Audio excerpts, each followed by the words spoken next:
Welcome to Gem Collectors with Shawn, and I am that Shawn if you have watched me before. If you haven't, well, just know that, remember, this is part of the Gem Shopping Network, a 26-year company, 24/7 on the air, alive. This is, let's just call it the podcast arm of it. Been doing this show now almost 7 years as a podcast. Prior to that, 9 years as a live show in the overnights on Monday. You always knew where to find me. Now you also know where to find me. And for those of you who are tuning in either new right now or fairly recently, just know that from this show and any other of the previous shows that you can scroll down from the site and see those, that in those shows, not only do you still get the education, but those item numbers are good to go. Now, we keep the items we show for about 3 to 4 weeks, where that item number is good to order it. After that, it is pulled back out of inventory. Doesn't always mean the item has sold. So if you're trying to get an item from one of those previous shows, what the wonderful and very helpful sales reps can tell you is if it has sold. If they say, well, we don't see that as sold, very good chance that it's available. You can either request and for me to find out for you, or do it through customer service. As far as once you have that item number, that's your key to additional information. So you might, there might be a piece, because we rotate stock out, and one of the places that we love to, if you don't mind, often, especially on particular pieces, and it doesn't mean expensive. It can mean just, well, you're going to see some today that some of our favorites, and the price points are, a lot of the items are less than $100. So, and then, like they like to tease me about here, my items that are sometimes single digits. Not many of those, but many of them $20 or less. So, you'll probably see some of those today. The item number and knowing 24/7. If you wake up in the middle of the night and you're a passionate rock hound like I am, and you said, I just gotta see if that item has sold yet, or I want to buy that item if it's a show that's been recent, you can do it, because there are live, none of this robot operated stuff. You get a live sales rep any time of the day, 24/7, to be able to help you out. And a lot of them quite familiar with this show since it has been going on for so long. We're part very similar to the very original founder's concept of his origins, which was as a rock hound, and that branched out into more and more, bigger, better, and eventually the first gem mineral. At the time he offered minerals, gemstone minerals, and then jewelry, and now very high-end jewelry. And nothing at Gem Shopping is lab grown. Same thing, of course, here. We take it from the ground up in this show, a little vestige left of the original beginnings. And 26 years later, you're going to morph and change a little bit. But right here in this show, you can still find everything. I have sold fantastic tanzanite rings, 8-carat waterfall diamond rings, carat and a half center diamond, carat with diamond bands. Some beautiful, beautiful pieces in jewelry. You just never know. You never know what I'm going to come up with. And of course, when it comes to gems and minerals and fossils, I have really been surprising a lot of you lately, especially on the fossil end of it. Well, not on the fossil, just on the fossil end. Well, one particular type of fossil, the agatized coral fossil, and we're going to do a little bit of that. Except they're wait till you see it. It's going to be something a little different. I had and still have always had really great connections from when I was a little boy in the Tampa Bay material. And I say little boy, I was like 13 working at the rock shop in Sarasota, Florida. And he would get in material from Ballast Point before, in Tampa Bay. Now, you wouldn't even recognize it as ever having had anything dug out from this little portion of the bay. It's just extinct, and definitely extinct applies to the original source of the Tampa Bay agatized coral. There is just nothing left. It's a park. Water comes up to the the seafront there, and there's nowhere. It's not even attractive to walk into the water, let alone, of course, do any kind of digging or mining. So not possible anymore. Truly extinct. That source is gone. But I remember, and this would have been around 1974, 75, we'd get in these burlap bags of material from there and having to wear big heavy-duty gloves because of the sharpness of the coral. And that's why starting very young, I learned to distinguish how Tampa Bay agatized coral looked so much different than the Withlacoochee material. And it really had a lot to do with the outside of it. The inside too, but judging from the outside is a better way to go and a little bit more certain once you know what you're looking at. So we're going to explore that a little bit today. Again, going to show you mostly new stuff. We're going to get going on that. We don't have a lot of comments, so those will go by quickly. We do and are still going to do trivia. So yeah, look forward to that. And also, starting with the first comment, is from Miss Gabby. She got her pendant. So I'll read her first notations on that. And then I don't have the pendant because she actually got to receive it firsthand. Now, mind you, I guess I should have brought it actually in the envelope from when that job, the work order, was first created.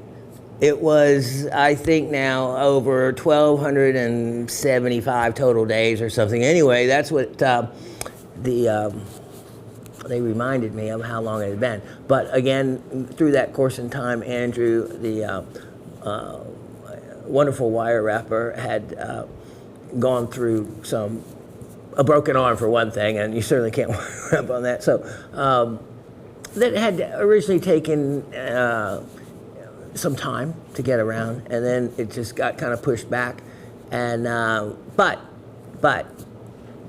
everything is about timing often when it comes to artistry. I gave him a rough idea of kind of how I wanted the order of the three stones, and one was a faceted moldavite, one was a piece of rough moldavite. Now remember, moldavites are a type of tektite which is formed from the impact of a meteor with the earth and sends with such force that it sends ejecta or material into actual space. I want to say outer space, but it's not far. It's to the edge of space, in space, and then it rains back down into what we call a strewn field. Depending on the angle of approach that it hits the earth, depends on how much further away from the impact that this material can be found. And in the case of the Moldau River area of Czechoslovakia, where it was named after, and tektites are named after their impact craters where they're found. So this is the only true gem quality tektite. Now there's other tektites that have some clarity principles to them, but by way of being attractive color, moldavite is it. And then the third piece in it was she had gotten from all from the show, a doubly terminated Herkimer diamond. And I do the quotes thing for diamond because it's a doubly terminated quartz crystal found and named after Herkimer, New York. Now, of course, they have others from Tibet, which have a lot of Tibetan ones. Nothing wrong with those because a lot of those actually have little anhydrous in them. But this is a genuine Herkimer from Herkimer, New York, and not some of the other ones, which can tend to have a lot of carbon inclusions, but again, go along with anhydrous, and some of them then also get into where you have the petroleum inclusions, which can add a lot of value. So they're neat, very unusual crystals in nature because they're pointed at both ends, so doubly terminated, and they grow usually in these little pockets of this very, very hard quartzite type of material that has openings that calcite crystals can grow in, or just like a single quartz crystal, and then over erosion in time they had eroded out into that area, or you can go and crack that really hard rock, which I think is the only thing that might be harder than the smaragdite at Chunky Gal. And smaragdite's a lot prettier to crack, being beautiful green anyway. And but when you're rock hound and doing your thing, you get lost. Doesn't matter. You know, you never know what the next break will yield. And I showed you last week that sapphire crystal, that pink sapphire crystal. That, you know, who knew? I hit that one particular rock, and if I would have just stepped over and said, I've broken enough rocks today, it may be that very next whack when you find the jewel, the treasure. So yeah, back to the agatized coral. You're going to get to see neat stuff today, and Miss Gabby got her really neat item, so new stuff all around. And so with that piece, the wire wrapping, it was a intricate job, but it's the kind that Andrew likes to do. So I wanted to show you in person, but the timing of that didn't work out, and I didn't want to hang on to it until another time that I was back in here, which would have been a week later. But I did take a picture of it. So we're going to show you that in a minute. Let's get started with the comments, which will bring you to that picture, because the first one is from Miss Gabby, and she shouts out, OMG. The pendant is fabulous. I love it. Andrew's talent and skill has reached new heights over the last few years, which is how long it's been that I've had that work order. John commented that he liked it as well, which is Miss Gabby's husband, and the discerning husband, so that's always a compliment. I could feel the energy of the piece as I was unwrapping it. Did Raven see it in person? Yes, she very much wanted to see it in person. I would love to know her feelings or thoughts. Thank you, Shawn and Andrew. Many kudos for a job well done. So let me tell you first what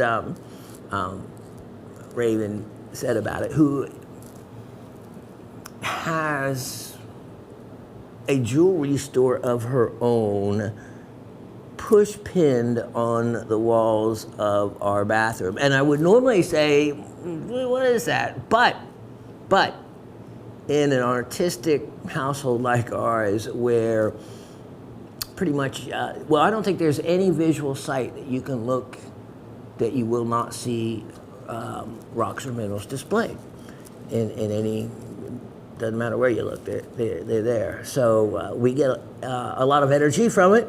We feel that energy, and you know, we walk into our castle and are always welcomed back by our rocks and minerals, because if you remember, I started when I was 11, and Raven actually started and had her first love and bought her first quartz crystal at the age of 10, which was phenomenal. So to finally run into a real soulmate like that.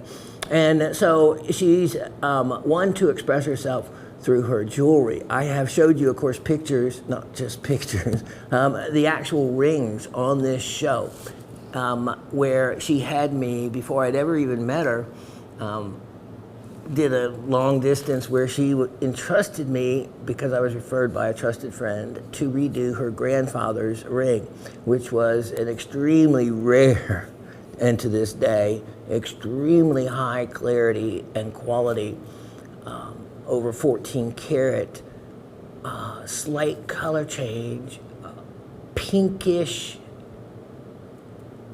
Ceylon star sapphire with a stunning star. No zoning in it, which is almost unheard of.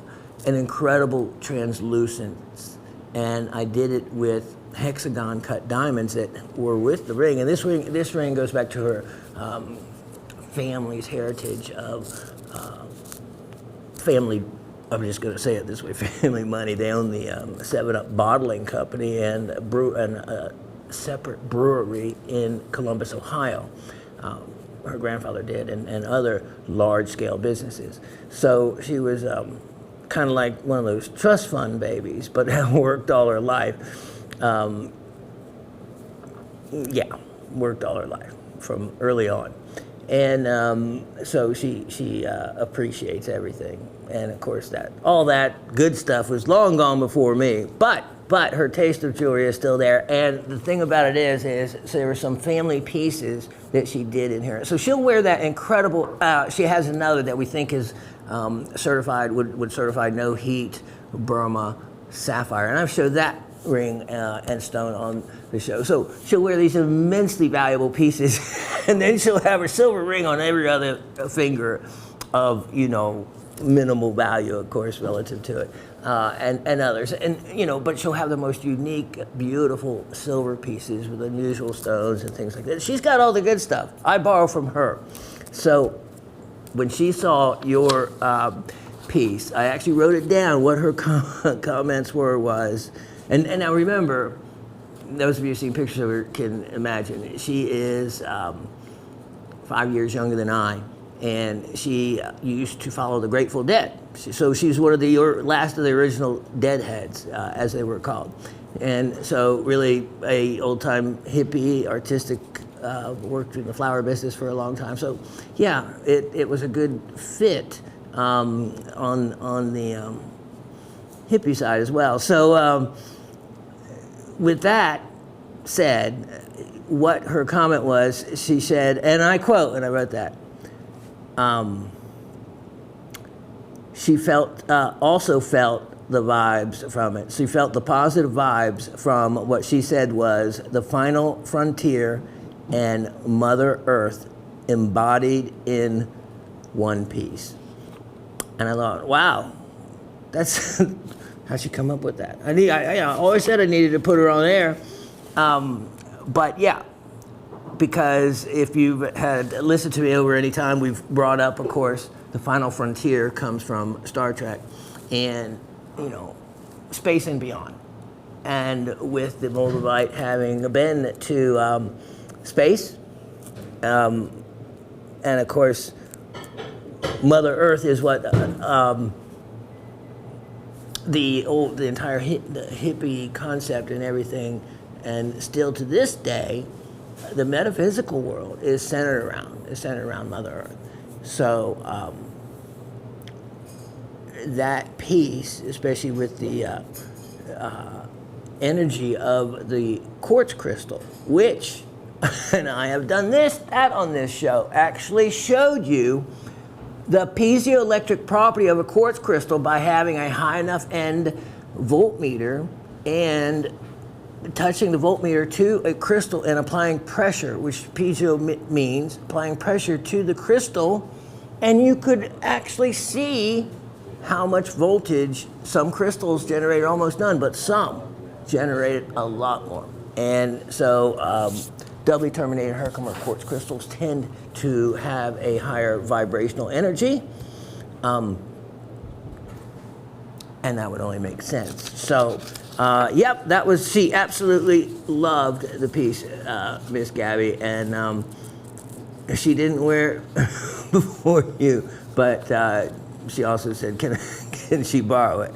And she actually has 2 or 3 of Andrew's wire wrapped pieces and really enjoys them. The one she has with the opal skull and a Savorite crystal, a big Savorite crystal, which is my birthstone, and the opal in the piece was my mom's and my son's birthstone. So, and the skull, of course, perfect for her.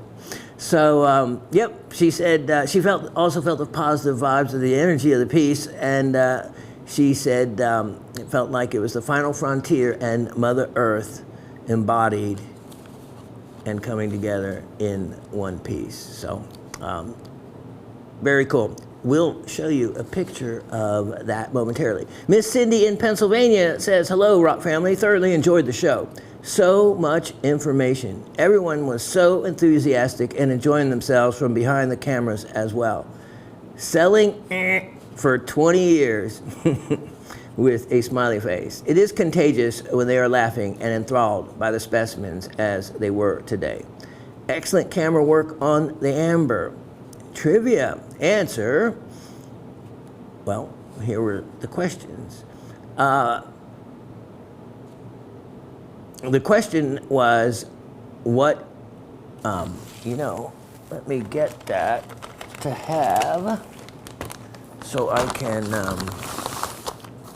read, yep, exactly how I asked it. Of course, she asked it a couple different ways. What two varieties of garnet are involved with the iridescence in Japanese rainbow garnet? And the second question was, name 3 other minerals associated with the Crabtree Mine matrix. So I say 3 others because we talked about there 4. So name 3 of the 4, and of course I also wanted to put it that way in the matrix, other than emerald. Okay, so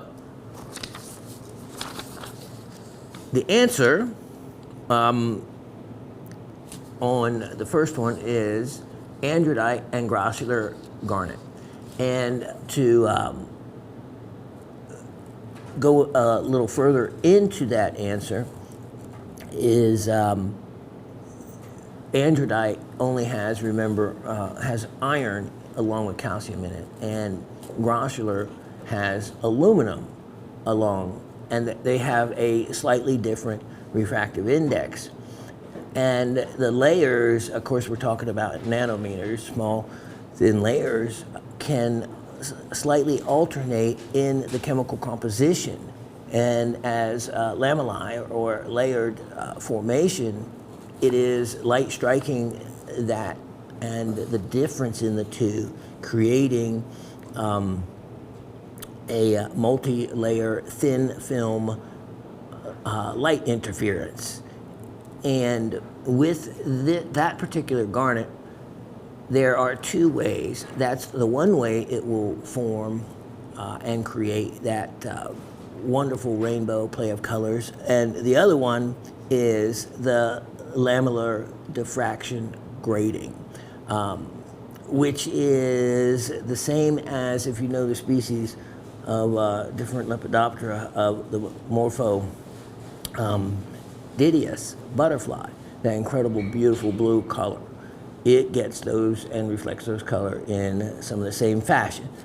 We won't go further into how gemstones get the color because it's, opals versus the calcareous nature of pearls and also ammonite, ammonite. So yeah, there's but they all are one or the other, or sometimes both. Thin film interference, like that would be a bubble, a soap bubble, is an example of how you see that play of color on a soap bubble. That is from thin film light interference. The other is diffraction grating, and Japanese rainbow garnet has incorporates both those, and one reason why it has so much oomph to it and is so beautiful. It is easily the finest in the world. Okay, so Again, Miss Cindy saying, thoroughly enjoyed the show. So much information. Everyone was so enthusiastic and enjoying themselves from behind the cameras as well. Selling for 20 years. It is contagious when they are laughing and enthralled by the specimens as they were today. Excellent camera work on the amber. Answer, androdite and Grosser garnet. Answer to question number 2. Biotite mica, hornblende, schorl, and quartz. I got all 4 of them. Cannot wait to see you all next week. Cindy in South Central Pennsylvania. Miss Alisa in Florida says, hello, Professor Shawn, the lovely Raven, GSN crew, and Rock family. Professor, your amber pieces were much better than I had imagined. Very awesome pieces. They were. And if you missed out on and just want to see some incredible insects with amber, look at last week's show. Plus, the prices on those were really inexpensive. I have one more I'm going to show today. Wait till you see it.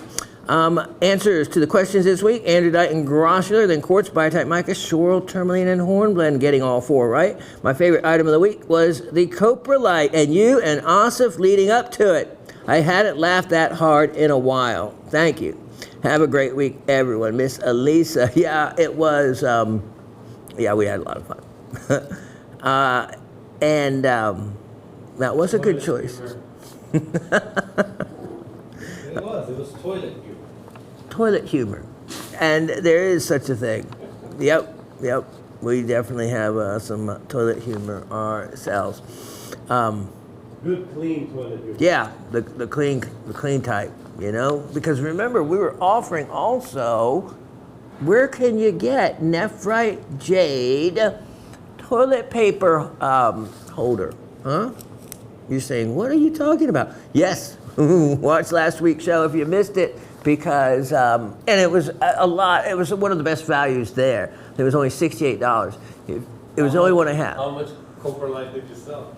I don't know how much coprolite we sold yet, but there were 8 of each size for everyone, so there should be enough of that. But only one toilet paper holder. Get in on that. And but the thing about the coprolite is you don't have to like rocks and minerals to give a piece of that to someone as a gift. If you had ever, these people with everything, and you always wonder to get them, maybe and they have a good sense of humor, or at least maybe they have like an area where they put oddities in their house, and you just notice these things. You give them something like that, and I tell you what, they will be using and playing with it every one of their friends. That's the best shit they ever got. He's winding back up. Also said it'd be the best sheet they ever got. Yep. Yeah, you can fill in the four word blank there. Yeah, so it would be something they would say, hold out your hand, what, and you put it in their hand, and when you tell them what it is, they get all freak out. Yeah. They have no idea that you could lick it. Yeah, that's safe. I've never done it, but, it should be able to, maybe what. Anyway, yeah, fun show. Miss Barbara. Never say you never gave a coprolite. There you go. Never say you never gave a coprolite. That puts a new meaning to that saying, And, that would be a good line. If you were selling coprolite. Gave a coprolite? Yep. I gave a coprolite. Always gave a coprolite. If you were a coprolite salesperson, those one-liners would be really good to offer with the coprolite, Like, I didn't give a coprolite today, I really didn't. I know. I really didn't give a coprolite. Exactly. Oh, man. Oh, yeah. A lot, And you know what? Think of the fun you could have if you were addressing a fossil convention, Then you would get a whole lot of yucks. But if you just stood up in a regular audience and said, coprolite. Tell you what, it'd be the rockhounds would be the ones laughing out there. Then you would know who's your kind, huh? Miss Barbara in Brooklyn says, hi, Professor Shawn, Raven, GSN crew, and the whole Rock family. Wow, more new goodies. Fun show. Thanks for the trip light. Listen to this, everybody. Remember I talk about the magic of this show. Thanks for the trip light. And remember, Barbara is the one that quoted and came up with the name of the Pakistani 4, which are the 4 groups of minerals that I bought batches of. And remember, they were the sphene, the pink apatite, the rose zircon, and then triplite. And so, now listen, thanks for the triplite. I checked my index card, or my card index, and find I didn't have that one of the Pakistani 4. So the show's magic works again.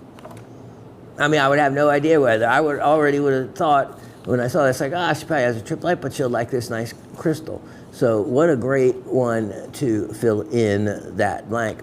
Watching daily videos of talks at the Tucson Fine Mineral Gallery by Peter McGue, explaining the origin of Mexican ore deposits from the absolutely best so far. Past ones are on file, and there will be another week's worth yet to go. All are free. Yeah, and that's where Barbara gets all of her brains on this stuff, is she watches those things. As to trivia, alternating layers of andradite and gracia garnet create a diffraction grating, which produces the iridescence we see in the coast garnets. Crabtree emeralds are associated with shoral, hornblende, biotite, and quartz. Fabulous North Carolina emeralds were on display at the last Munich show. So rare, but what an incredible color. Seems winter is taking a break till the third week of February. Maybe we'll get some snow in April. Take care. Oh, Barbara in Brooklyn. Yeah, you know, people don't realize that there really, truly have been some fabulous emeralds. And really not necessarily just from the Crabtree mine. The Wrist mine has produced some amazing, amazing crystals. And the stories behind them, like, you know, mines that have been started back up, and, you know, they found the best stuff yet by just digging a little deeper. You know, it could be just maybe that next scoop. You never know. Let me, before I announce the winner, let's take a look at that incredible pendant from Andrew. So take a look at that. Okay, so at the very top on the right there, the faceted moldavite you see. And I thought it was actually creative of him to put it on a leaf background, because the first picture he sent to me was on a different background. It really made a difference. Then the middle is what a rough piece of moldavite actually looks like on the surface as it comes back into the atmosphere. The bottom, you can see the doubly terminated Herkimer quartz crystal from Herkimer, New York, the real deal. Then all of that wire wrap, every bit of wire that you see is hand wrapped and hand formed around it. And when you get to looking at what that actually takes to do, it's the only art form of jewelry making that I did not take the time to learn. I think by the time I did everything else, I would have run out of patience for that. But Andrew wants more business, wants more work. So any of you out there that want your item that you buy either currently or maybe an item that you have already bought from Gem Shopping or myself in the past, will be happy to wire wrap that for you. So just think about that. And in the meantime, I'm going to come up with some of pieces I have and have him do some wire wrapping. Things I think like organic things, like the amber with the insects. I think something like that would be beautiful as well. And he actually likes working with the different, what I had to understand what he was talking about when he first described it to me, because he knows really nothing about, even though his brother's been a cameraman here actually for a very long, long time, and but he knows nothing about gems or minerals or anything like that. But he said he wanted to work with the different mediums of stones. Mediums. I know mediums is like, you know, working with clay and then maybe working with, you know, stone. But no, so he meant like mixing it up exactly like that piece. A faceted stone and then a crystal, you know, and tying different shapes together and things like that. So when you see the back of the piece, it's like a blueprint almost. It would take to figure out in your head, how do you tie all those pieces together and have them stay in there and whatnot. I was quite impressed, and so I'm glad, Miss Gabby, that you like it. It was important to me that you did, and to Andrew, I actually forwarded your comment on to him, so I'm sure he'll appreciate that. And like I said, really thrilled, especially after so long, that it came out to be something that you really enjoyed and liked. Okay, I know everyone is going to love the show coming up. First, let's tell you who the winner is. Okay, so our cutoff is 2 people. So when there's only 2 people to enter, it's like I just add those names into the week after. So this was actually 3. So I'm telling all of you that are watching, and there are hundreds of you that watch every week. And of course, we made it to over 10,000 subscribers. So there are many opportunities. I give away good stuff to have the highest percentage of chance at winning something by answering a trivia question every week than in probably any other game of chance you will ever play. If you've ever looked at the odds of the lottery, don't, because then you will not want to play it.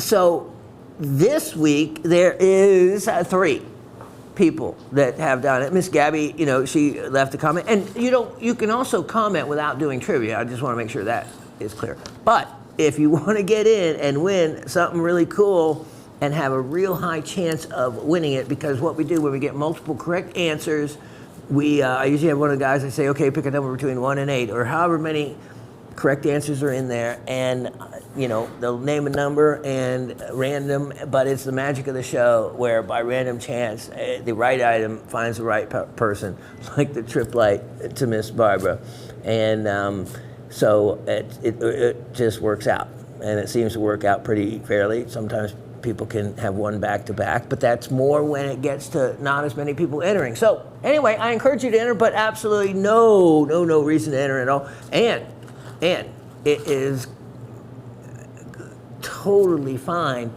if you answer the trivia questions and don't get them right. A lot of people don't. Many times, like every week, people don't get them right. And but it's more important that you learn, and by answering a trivia, it helps you to remember, really learn the answers, and some of the questions. Believe me, even longtime rock hounds, even though the questions may seem easy to answer after watching the show, questions like what? So yeah, this question. Let me just read it exactly. What 2 varieties of garnet are involved with the iridescence in Japanese rainbow garnet? Now, that seemed to be a relatively easy answer after listening and watching the presentation, but do you know how many rockhounds that own those and have no idea how the color is created from? Or that actually is a much harder question than what it would sound like in a normal situation. But again, because you learn from the show, and you can learn and buy what you learn on, it's a much easier learning tool. And again, name 3 other minerals associated with Crabtree Mine Matrix. All right, so again, you know how many rockhounds could actually answer that, or could actually look at a specimen and say, oh, that looks like Crabtree Mine Emerald Matrix? It's just not many. Not many. That's actually from the average rockhound, a lot higher level of understanding of these things, the makeup of the matrix of Crabtree Emerald. Yeah, so well done to all of you. And that being said, the winner is, and she just joined us back after time passing, 2 months passed, and it only took her a couple of weeks to win, Miss Elisa in Florida. Congratulations. Let's show you what you won. Black diamonds. Isn't that cool? Look at that. So look at those black diamonds. Yeah. And I think Miss Lisa actually makes jewelry and certainly fiddles with, certainly loves jewelry, and that's something that a lot of people actually won't have in in their stock. So a lot of match sizes and with a little variance in size to get quite creative with. You can also, black diamonds can take a high temperature, so you can cast them in place actually, and do some of that if you do any of that clay silver and things like that. You can get real creative and without spending a lot of money, especially when they didn't cost you anything. Congratulations there. All right, let me tuck those away and we'll be back to start the show. I call this my Georgia Sugilite. It oddly looks like the state of Georgia, and actually I've had this for quite a number of years for that reason. But then I wanted to offer some Sugilite, and I thought, you know what? Okay, time to offer the Georgia specimen. And now, folks like Miss Gabby, who has a residence at times here in Georgia, actually not too far away from my neck of the woods up on Lake Lanier, might be a perfect item. This is the result of a natural slice from a piece of rough I had, and it came out. Now, some things to say about Sugilite. For one, the comments about in even Mindat, the research site, even mentions how in the United States, how mispronounced the name is for this mineral. So many people, including myself, a while back, used to call this Sugilite. No, Kenichi Sugi, it was named for.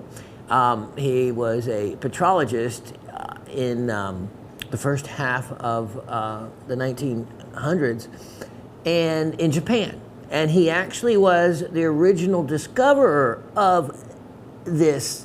And when it was being mispronounced, they didn't think much about it. In other words, the people that actually, because he died early, but who named it in honor of him, didn't much care, because it was about a yellowish kind of boring looking mineral in the way it was found in Japan.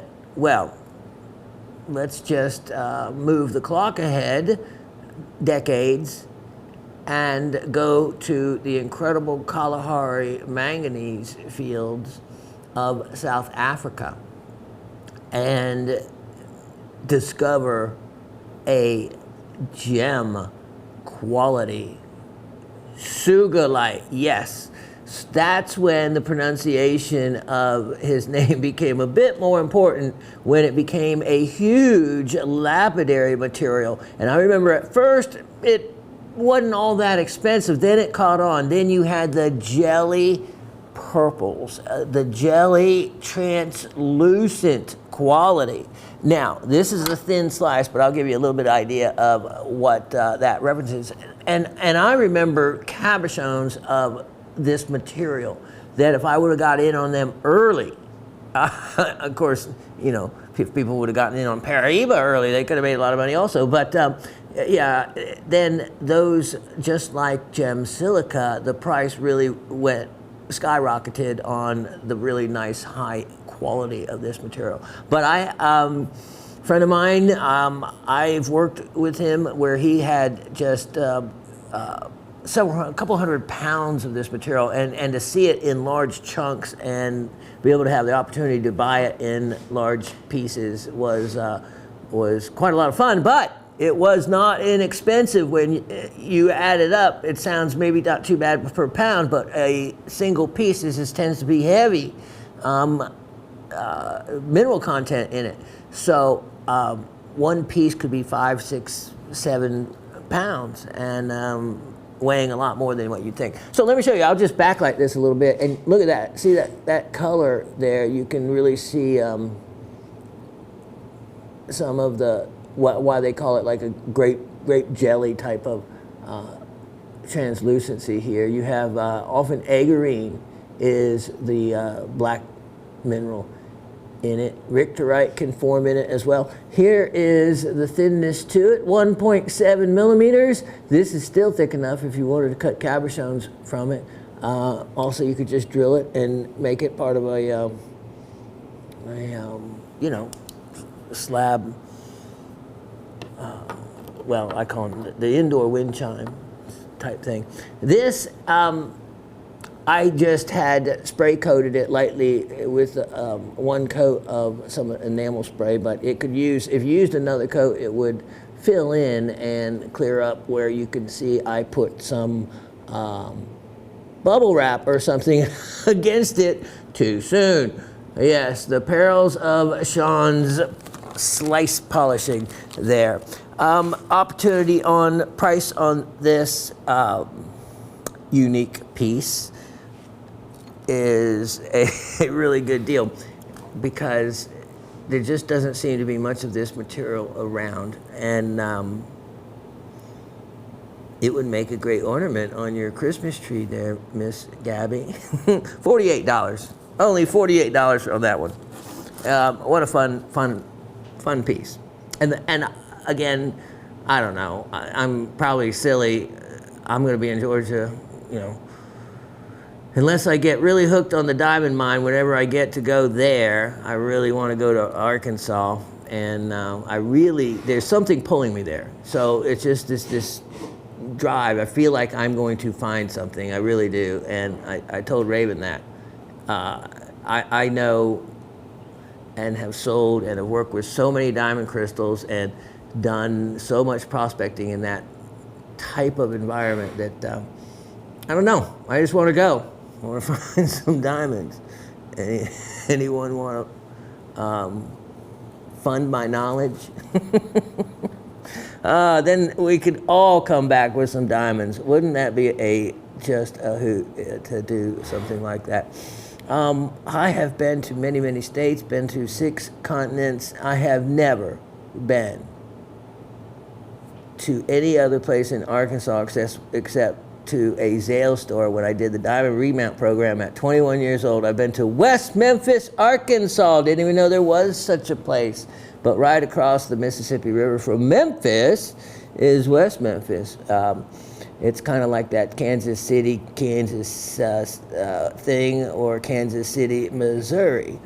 All right. $48. I don't have another one. Of course, I would have said that because I had forgotten about this one, but it wasn't really in my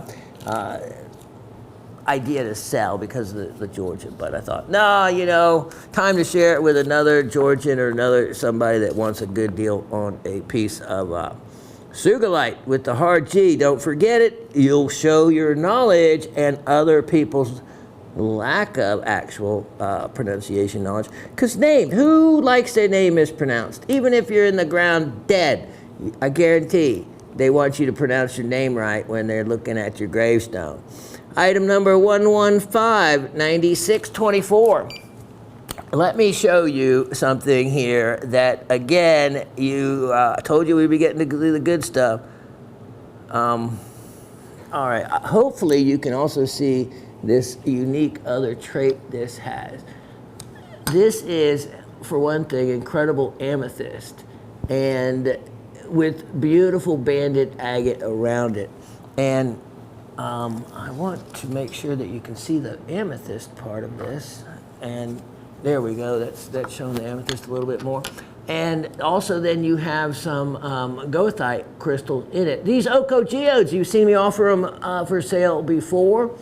They have, they're some of the world's smallest geodes coming from a locality in Brazil. And they also have like plume agate around them oftentimes. This is more unique because it has banded agate. So it's from that region, but it may be from a little bit different type of formation, creating the banding of agate around a center of amethyst. Now, let me see if I can bring out this iridescence. There is an iridescence in this. There we go. You see that, Latif? Can we either iris maybe down? There, wow, bingo, bingo. Look at that. That is why this one stayed in my collection. This is one of, and we were just talking about different ways that light iridescence and plays of color works. And I could talk to you about all of them, of course, if we had time. How the play of color in opal, look at that. This is on the other side. The plays of color in opal, in ammonite, in pearl, and how what drives those different spectrolite. In other words, labradorite. This, I have not seen anything ever written up about this play of color in banded agate. I'm sure it's not completely unique, but if we could show it to you this easy, I actually saw it just in the regular light, and then it's not something that's going to take any difficulty for you to be able to see at home. That's something really unique. Let me see if I can turn that when so just a relative angle to the light. This is a, let me try one other light source and just see how many different ways I can find that. Because I tell you what, that is, yeah, so here's even with another source, and it's reacting to that as well. So it's not one of those where you have to dim all the other lights but one kind of thing. And that is pretty impressive. Look at those beautiful purple colors in the amethyst also. So look how small this is to have the amethyst color. This has everything going on for it, and the iridescent, I didn't even, I put rare in there, but I didn't get the room for the iridescent portion of it.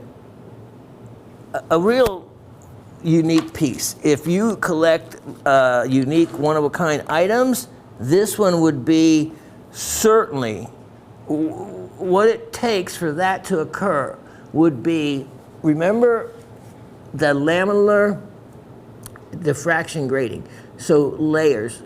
And when you read it, the bigger articles on the causes of color in the Japanese garnet, it has to do and talks about the different distances between layers. It also talked about specific type of wavy layers creating that diffraction grating as well, hence producing different spectral colors.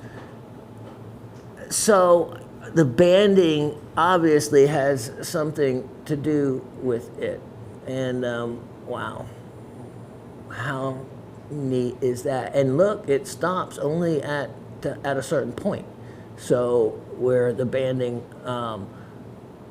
doesn't occur anymore. So that explains some of it. I'm sure it's a lot more technical than that.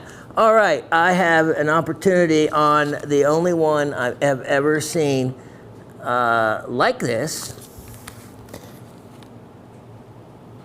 even before the iridescent part is factored in. So wow, that is a rarity, a real rarity.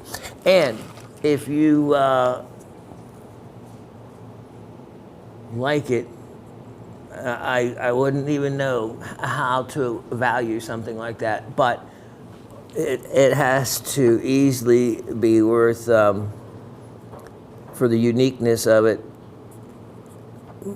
$88. And you know, the half of that would be in its original factor of the really neat banded agate around such a small amethyst center. It does have a very cool opening in the back, so you could light it as well in different ways. And then that complete iridescent play of color, I mean, that would, I don't know, that would have to be help, you know, the value somewhat somewhere there, I would think. don't forget, because I didn't have room, also the goethite in the middle. So that gives you all the information you need, indeed. Now, I have a really unique piece here, and it is item number 11600024. Haven't showed you anything like this specifically. And by that meaning a tooth from an elasmosaur. You're saying elasmosaur, what in the world is that? Well, luckily it comes with a label and a picture. Look at that. Now, I'm telling you, as a fisherman, you know, that's one of those, you catch the head, you think that the body's not far behind, and you keep reeling. That would be some kind of surprise catch. Morocco, 55 million years old, and Morocco is known to have a great deal of fossilized teeth, including shark teeth. Now, let me show you, and this is also a little lesson. So this is the way it came, presented it with the box and everything to me. But let me just show you. Here's the full, so it's the full tooth, but what you always have to look for is repairs, teeth repairs. And as you can see right along here, if I probably put a ultraviolet light to it, it would probably fluoresce right along that line. Many of the different epoxies and glues are fluorescent, and it is how I've determined many specimens to have been repaired that were not being represented as such. So keep an eye out. Also, it's okay to have, that's why it's nice to have a little pen light, UV light. It's okay to cup your hand over a specimen and put a light to it in a brightly lit environment where the hold shows and gem and mineral shows. And yeah, there's a good deal of specimens that are repaired. Now, there's some that are known to almost always be repaired, especially if they're of any size, as we talked about in the Amazonites from Colorado. And so on bigger ones, that's just pretty much how they come out of the pocket and are reassembled that way.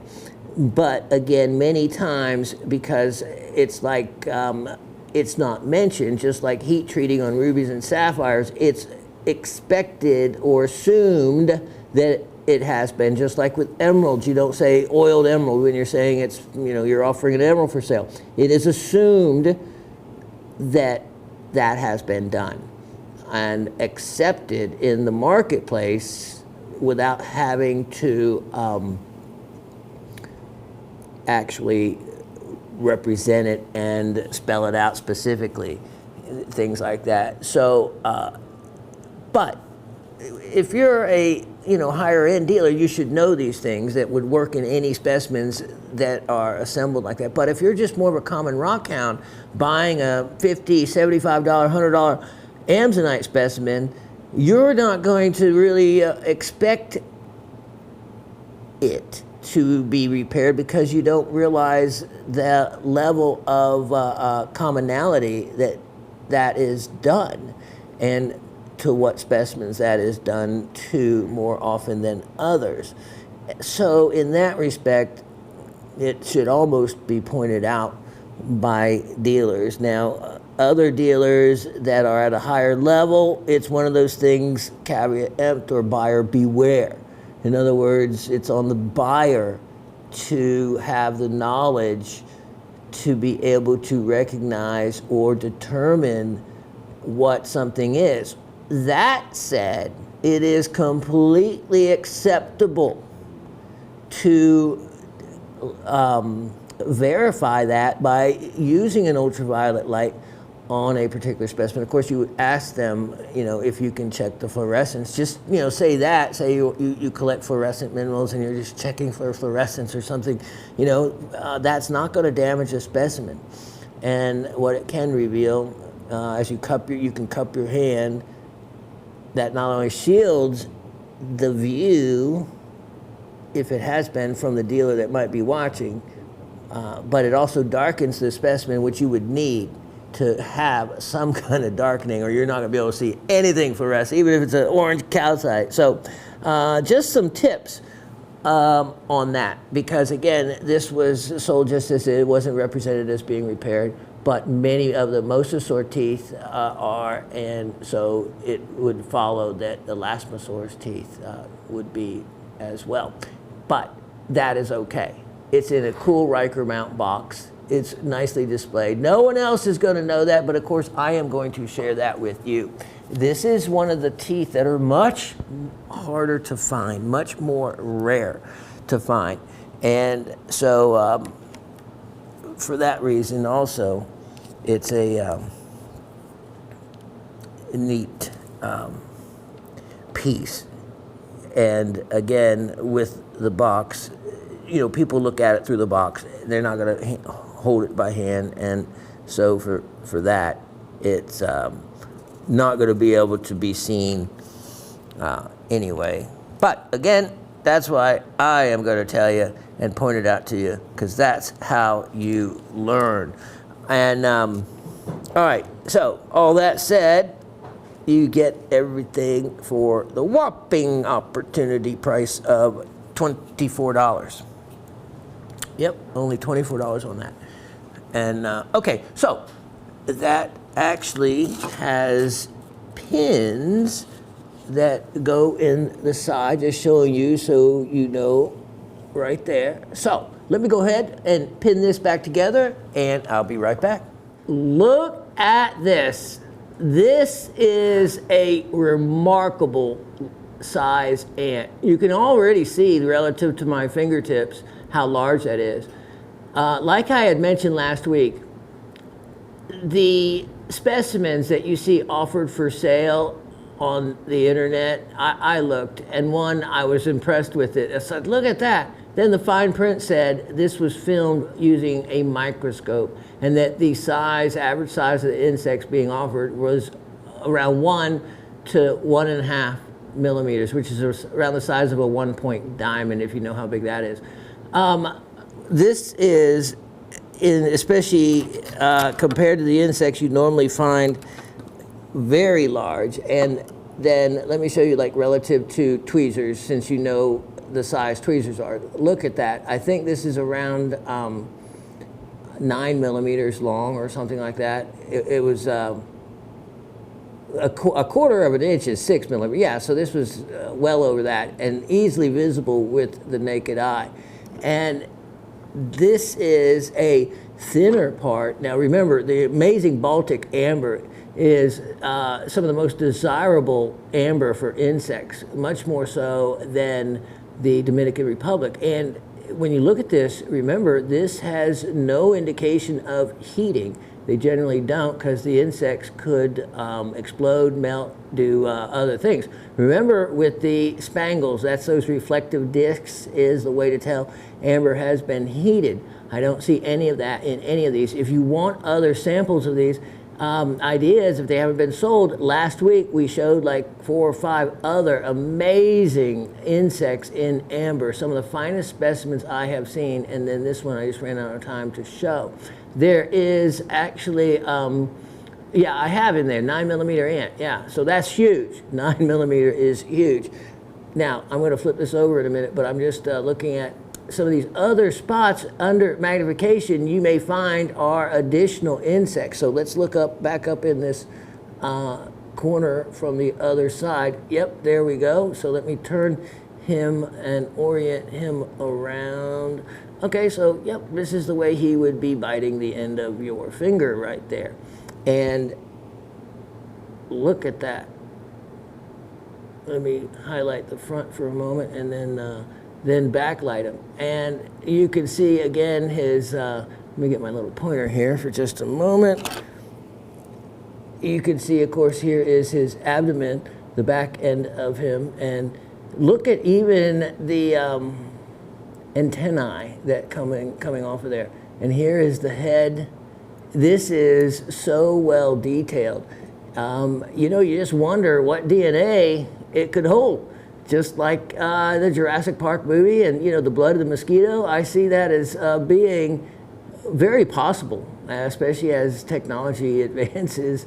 And the older I get, it becomes more and more evident that things like that would possibly be very scarily doable in now, if not already, you know, in the future. Here, let me just go over to this other corner. It looks like there is body parts, which you often will find because the sap can still keep coming down a tree and can help kind of pull apart an insect sometimes. Remember how thick tree resin is, and so yeah, it can do that. So that looks like a potential wing. If not, it's really fun to look at a piece of amber that has organic material in it, because you can see pieces of leaves, you can recognize many things, especially little tiny insects. And most likely this is holding others. But that ant, I mean, look at that ant down there. That is really something impressive that you don't have to hand a loop to your friend for them to be able to see it. It's quite striking in its, look at that. I don't know if ants make noises, but it makes me feel like I want to make a noise to go with it. Look at that. I mean, even the striping on the abdomen. Look at that. Now, do not be fooled by copal. Copal is a non-polymerized version of tree resin, and it can be anywhere from, you know, hours old to, you know, 10,000 years old and still not be amber. It is amber usually at minimum 100,000 years. The oldest amber found is about 325 million years old from the Carboniferous time period, but the majority of the amber in the world comes from the Baltic region, which is around the Baltic Sea, and it washes out along the different countries' coasts along it, and and on average it's around 40 million years old. So a lot of the ambers are usually less than around 100 million years old that you see in the market. But it's buyer beware on that, because unless you know what you're looking for, copal from Colombia is not amber and trades at a fraction of the price. They can actually make amber. They can actually reconstitute this material. They actually put things like scorpions in it and then sell it off to the tourist as something of value when it isn't at all. Especially the molded stuff, the stuff they just remelt because it's not old enough. So there's many easy ways, and you can read about them for determining everything from using salt water between copal and amber and things. And so we don't need to get into that, because there's a lot of easy techniques to it, and also to polishing it as well. This is an amazing opportunity here, and so you can see it in my hand to give you an idea of just how big that is. And then look at that, look at the ant relative to my finger. So yeah, you can see where that is easily visible. So I am including a suspension box with this because it is so viewable. Look at that. I mean, that's without any light behind it, and it is a clearly visible. Clearly visible. Now, that specimen, and it's well enough to find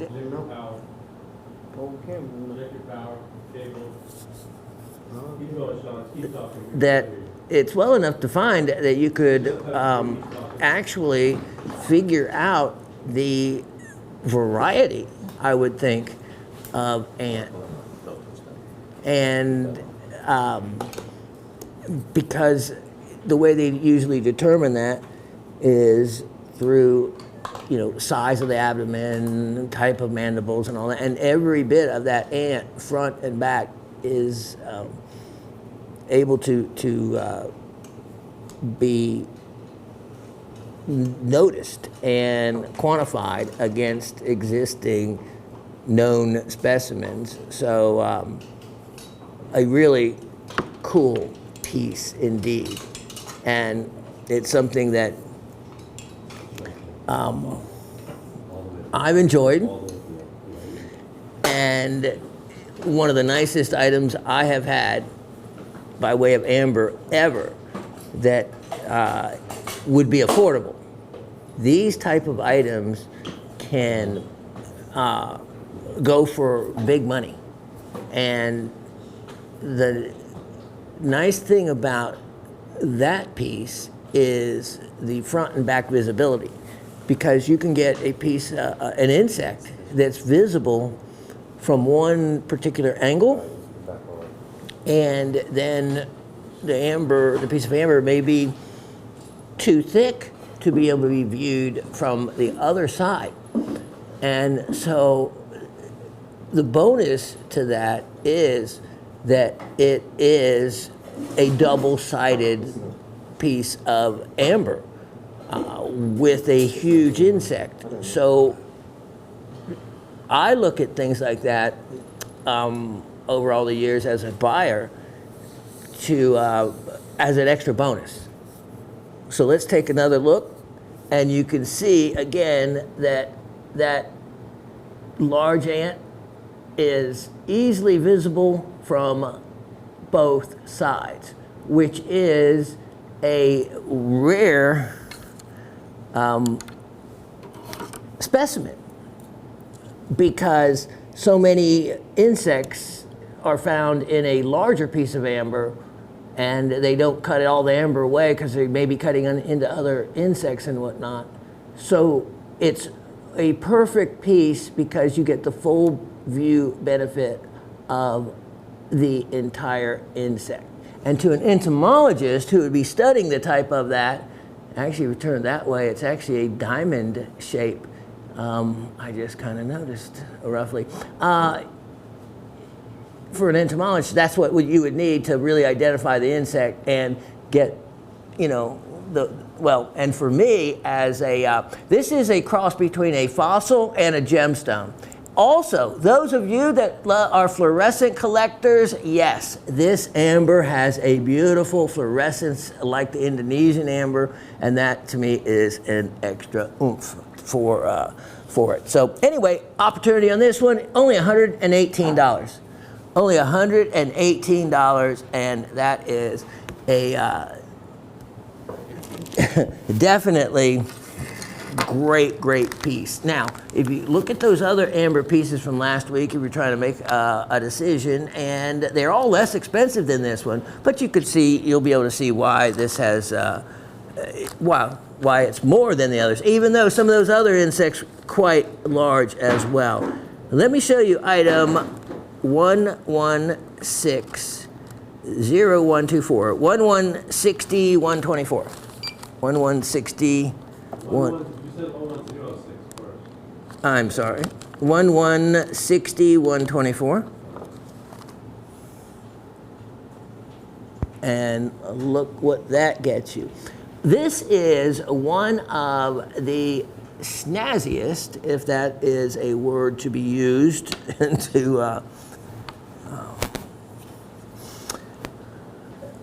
on a specimen, because when I saw this, I had forgotten about it, and why I had set it aside for ourselves was for that reason.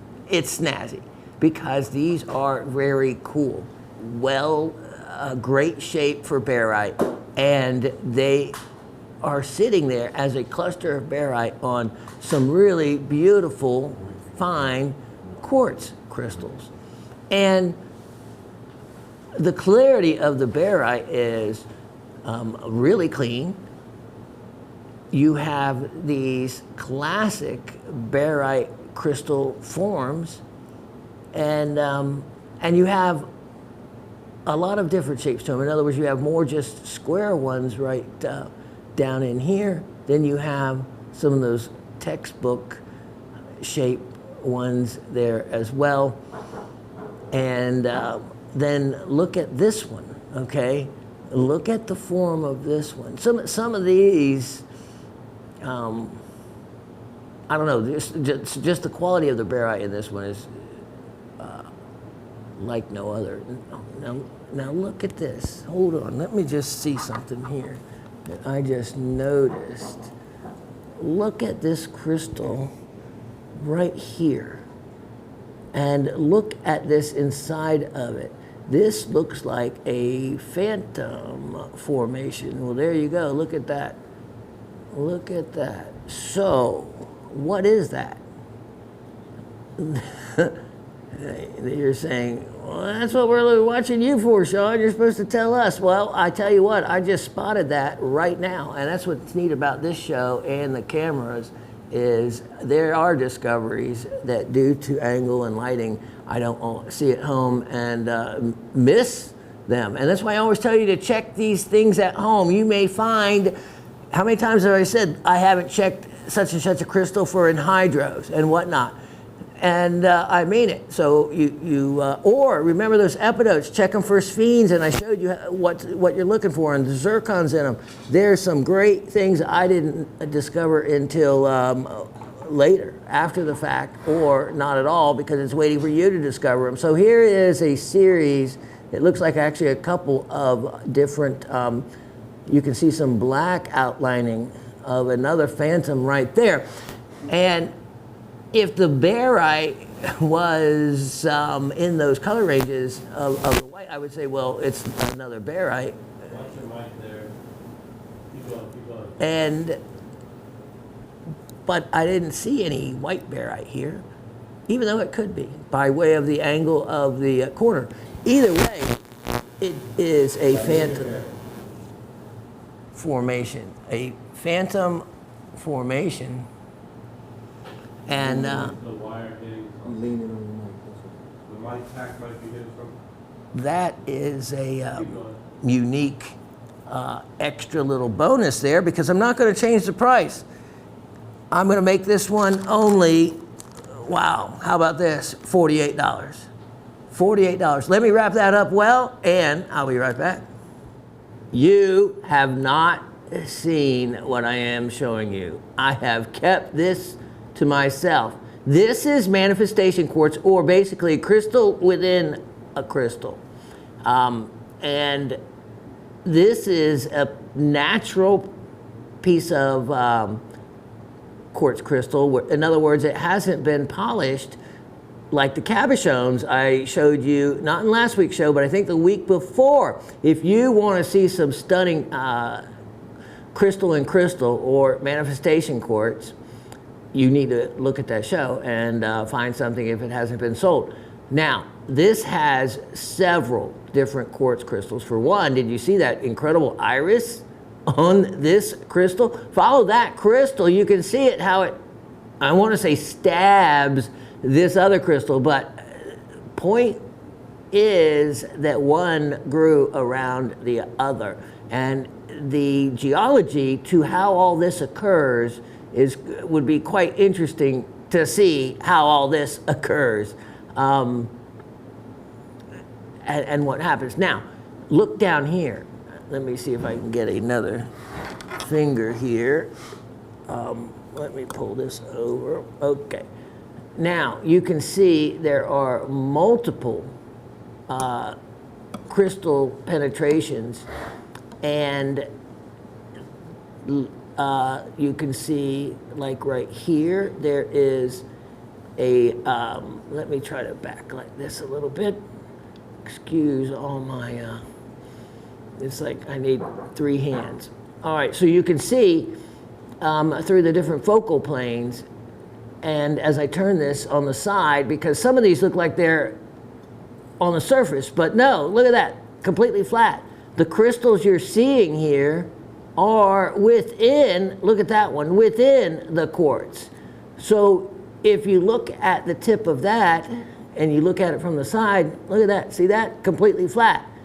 So what you're looking at is where a quartz crystal has formed around another crystal. Here is where, look, you can see the 6 sides here, and then follow the penetration. Here, this one, here it goes. These are amazing to have this many, and for this piece, look at the iris on that, to exist where they haven't cabochoned it. Now, if you wanted to, now imagine they have done so, taken pieces like this and cut a cab out of it, because maybe the market brings them more money. So you do not see many of these in the market for sale. They have been cut into those cabochons like you can view 2 weeks ago in my show. And to have a completely natural crystal with all these different types of quartz involved. Here, look at this. See, this is where another crystal had laid against this one and leaves that really cool telltale mark. This is one of those that could hold, because of all this going on at the time, could easily hold other, could hold in hydro bubbles. Now look at, like right there, those are complete, basically seed crystals, or actual crystals within the quartz as well. Let's look on this side, because oftentimes you can see back to the other side. There we go. Look at that one. You can see the end, the termination, it looks like, of that crystal that's coming through and then coming out right there. Look at all these other, crystals. This is a one of a kind, indeed, one of a kind. And I have not been able to find these in the market. I think they make it to other markets or are cut. I just don't see that many. Look at this, look at this. There is a number of crystals within the quartz. Let me point out a few more. There's one as the light catches and reflects off of it. See, it's not on the surface. It's within the quartz. I have to feel it myself because it's tough to see dimensionally. There's another one. There's another one. There's the light reflecting off another one. This big one was obvious. So if you cabbed this, you would have many other crystals within the quartz that would be beautifully visible once the surface is polished away. But, do you want to do that? Look at that one. There is a really nicely defined one right there. And this would look stunning as a cabochon. It really would. It would be tempting. But the rarity of them found like this they're much more rare than finding them as cabs.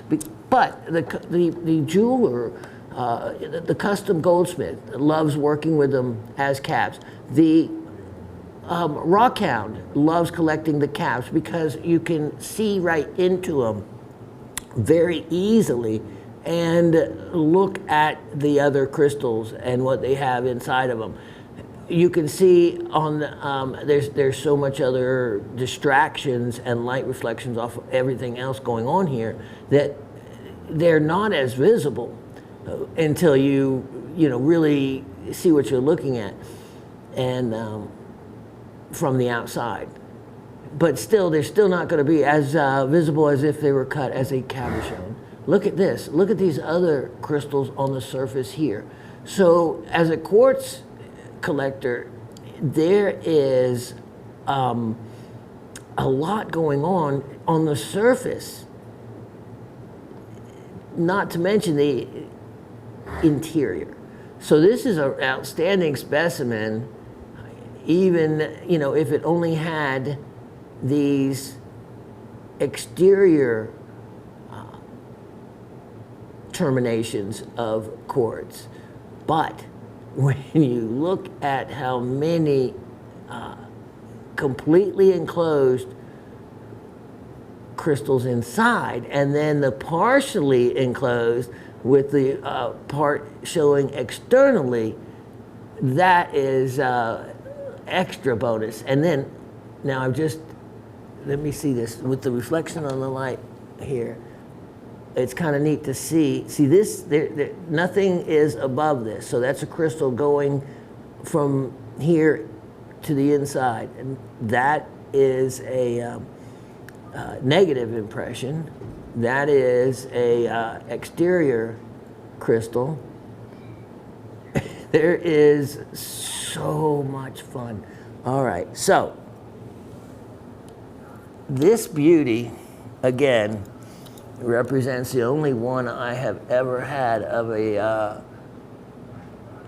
untouched manifestation quartz crystal. The metaphysical crowd should love something like this because of the special attributes attributed to this type of crystal.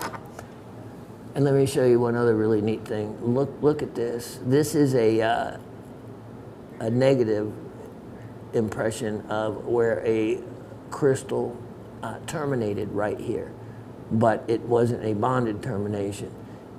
So it, you know, when the cluster was being taken apart or in the pocket, it fell out. But again, it leaves a really neat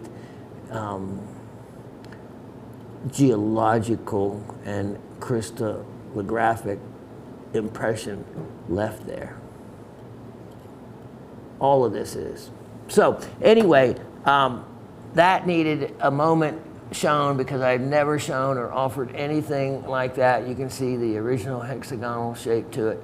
There's everything from irises in this, just so much to look at. Won't have another one. This is a outstanding piece of untouched manifestation quartz, and I am going to offer that guy for the opportunity of only $88, and that is a real opportunity there for the money. Now, yep. All right, so let me make sure that one gets put up safely, and I'll be right back with an amazing piece. Check this out. It's amazing the neat things I can find when I go to looking in places I haven't looked in a while, and this was in my faceting grade quartz section. Look at that. That, everybody, is an amazing piece of rutilated quartz, smoky rutilated quartz. And as I turn this around, you can see really the clarity of it, and why when you see faceted rutilated quartz, this is the quality you have to start with. Something that you can look into and realize that it has the clarity, except for the rutile, which, again, this in the world of inclusions, it's kind of like having the horsetail inclusion in a garnet. Wow, there's, look at that. Latif and I were looking for a great viewpoint from it, and it was that right there that we said, that's it. Look at that. So, you know, there is a couple of stones in here that you could do. And this is not something I would recommend to tumble. There's two things. This would absolutely be, it's not a crystalline shape, so cutting it is fine. You're not going to ruin a nice mineral specimen to facet it. This is the kind of quality you want to use to cut a rutilated quartz. And now I know there's several of you out there that facet, and if you have not done a rutilated quartz before, this would be a great one. You can actually see how the rutile needles aren't perfectly straight in this. It's, of course, being that narrow, anything could cause them to, you know, curve like that. Probably, most likely, the geothermal formation of the quartz. Or just however the quartz got there, it would could easily cause it to bend. But there is pretty much two sides. I see a side where you could cut a great stone where there's a lot more rutile, or another stone. And another stone where there's not as much rutile. Just a really neat blend. Or just leave it alone. If you don't cut, this makes a stunning specimen. So there's that one to the collection, and then there's this one, which is actually from the same deposit that manifestation quartz crystal was from. And you can see some of the similarities. So this is from the same batch. You can see some of the crystals on the surface. Some, wow, actually, I do see a little penetration there from that crystal, which is kind of interesting. I didn't look at this one that long. I just kind of grabbed it after the rutile and said, these two would make a great collection pieces to offer together. So again, on all these, always look for things that I didn't look for, and that would be anhydrous and whatnot. I just saw the giveaway. Whoops, I see why the other reason that this was situated separately. I wonder if anyone else can spot it. In looking at this, I see something. Besides almost being a twinned crystal formed together, what I see is a termination here, and I see as part of the same crystal a termination here. These two have formed together at this point.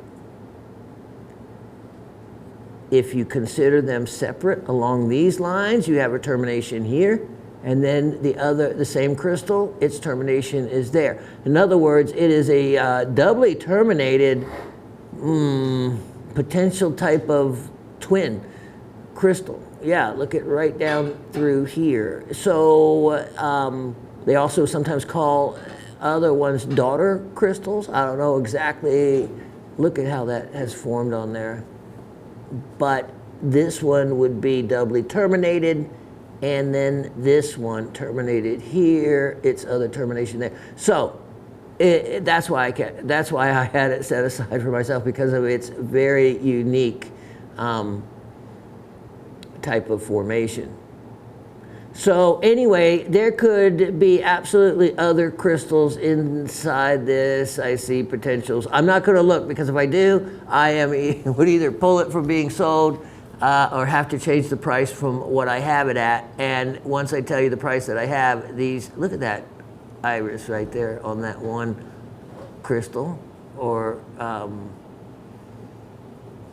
it's on that termination right there. Isn't that neat? Wow. Yeah, I probably saw all kinds of reasons why I shouldn't be including it with this other one for you. But here's the deal. I'm not going to change it. The price on here for the two crystals, $21. Only $21. The related piece, worth it alone. If you've actually ever bought, and you can see how smoky it is, especially when you compare it against this quartz, right? Look at that. If you actually ever bought true facet grade related quartz rough, it's not inexpensive. Yeah, they charge for it now. It's not like the old days at all. That's a really cool piece of rough, though, for root heel. Really cool. Okay, let me see if there's anything else that goes along with the quartz field at the moment. Yeah, of course, it most certainly is. Quartz being the second most common mineral in the Earth's crust. I think I'm going to, without telling you ahead of time, because this is something we covered in times past, so I'm thinking I already know one of my trivia questions. Let me show you this next item. And it is 115-9424. And as soon as Raven saw it, she goes, "That's not mine, is it?" And like I would actually have her help me put out the stuff and let her see it if it was. Yuck, yuck, yuck. No, it wasn't hers. And I still have my scalp. She came down, and I'm very well aware of her rose quartz sphere. I mean, how many people actually come with their own rose quartz sphere? Her rose quartz sphere has a incredible star, well-defined star on it. And so, of course, if it did, I'd have to ask more. This is actually maybe, there we go, there's the pinker side, because it wasn't looking as pink as it actually is. I think it probably will be a prettier pink when you get it. Always better to sell it that way. Okay, this does have a chatoyancy, though. I'm going to make it like it has something in the way. I was trying to see a cat's eye in it, but I couldn't get it. So here we go. Here's a little bit of chatoyancy, which is, there it actually is. There's the actual spot. And see that moving right there? I could not find any legs on it and anything else, but rose quartz does develop amazing, amazing stars. So this is a sphere this size, look at the size of that, would normally, especially in rose quartz, not be inexpensive. I am going to include that wood stand, which is going to make it look fancy. And look at that. That's big. Anyway, how about this? Stand, sphere, and all for only, yeah, why not? Make it a really good deal. $32. $32. I Google because, again, something that size in rose quartz in a sphere, there's a lot of waste to making spheres. So that's a real inexpensive. Now, let me show you, let's see. Okay, yep, this next item before I knock them across the table here. I have the opportunity for 10 of you to get one parcel, or no limits if one of you wants to buy them all. Item 115-9224. This is something I have been holding out and haven't offered, but I am now. It is a ruby parcel. It is mixed origin. In other words, there could be some from Burma, there could be some from Thailand, which is probably the majority from Thailand, and there could be some from Madagascar, Tanzania. But let me show you. It is an amazing deal. Now, some of these I'm looking at, the lighting might be making them look a little bit more purple. There we go. That helped it. Then now they're looking like the colors that they are. There we go. I wasn't seeing the Burma reds. Now I am.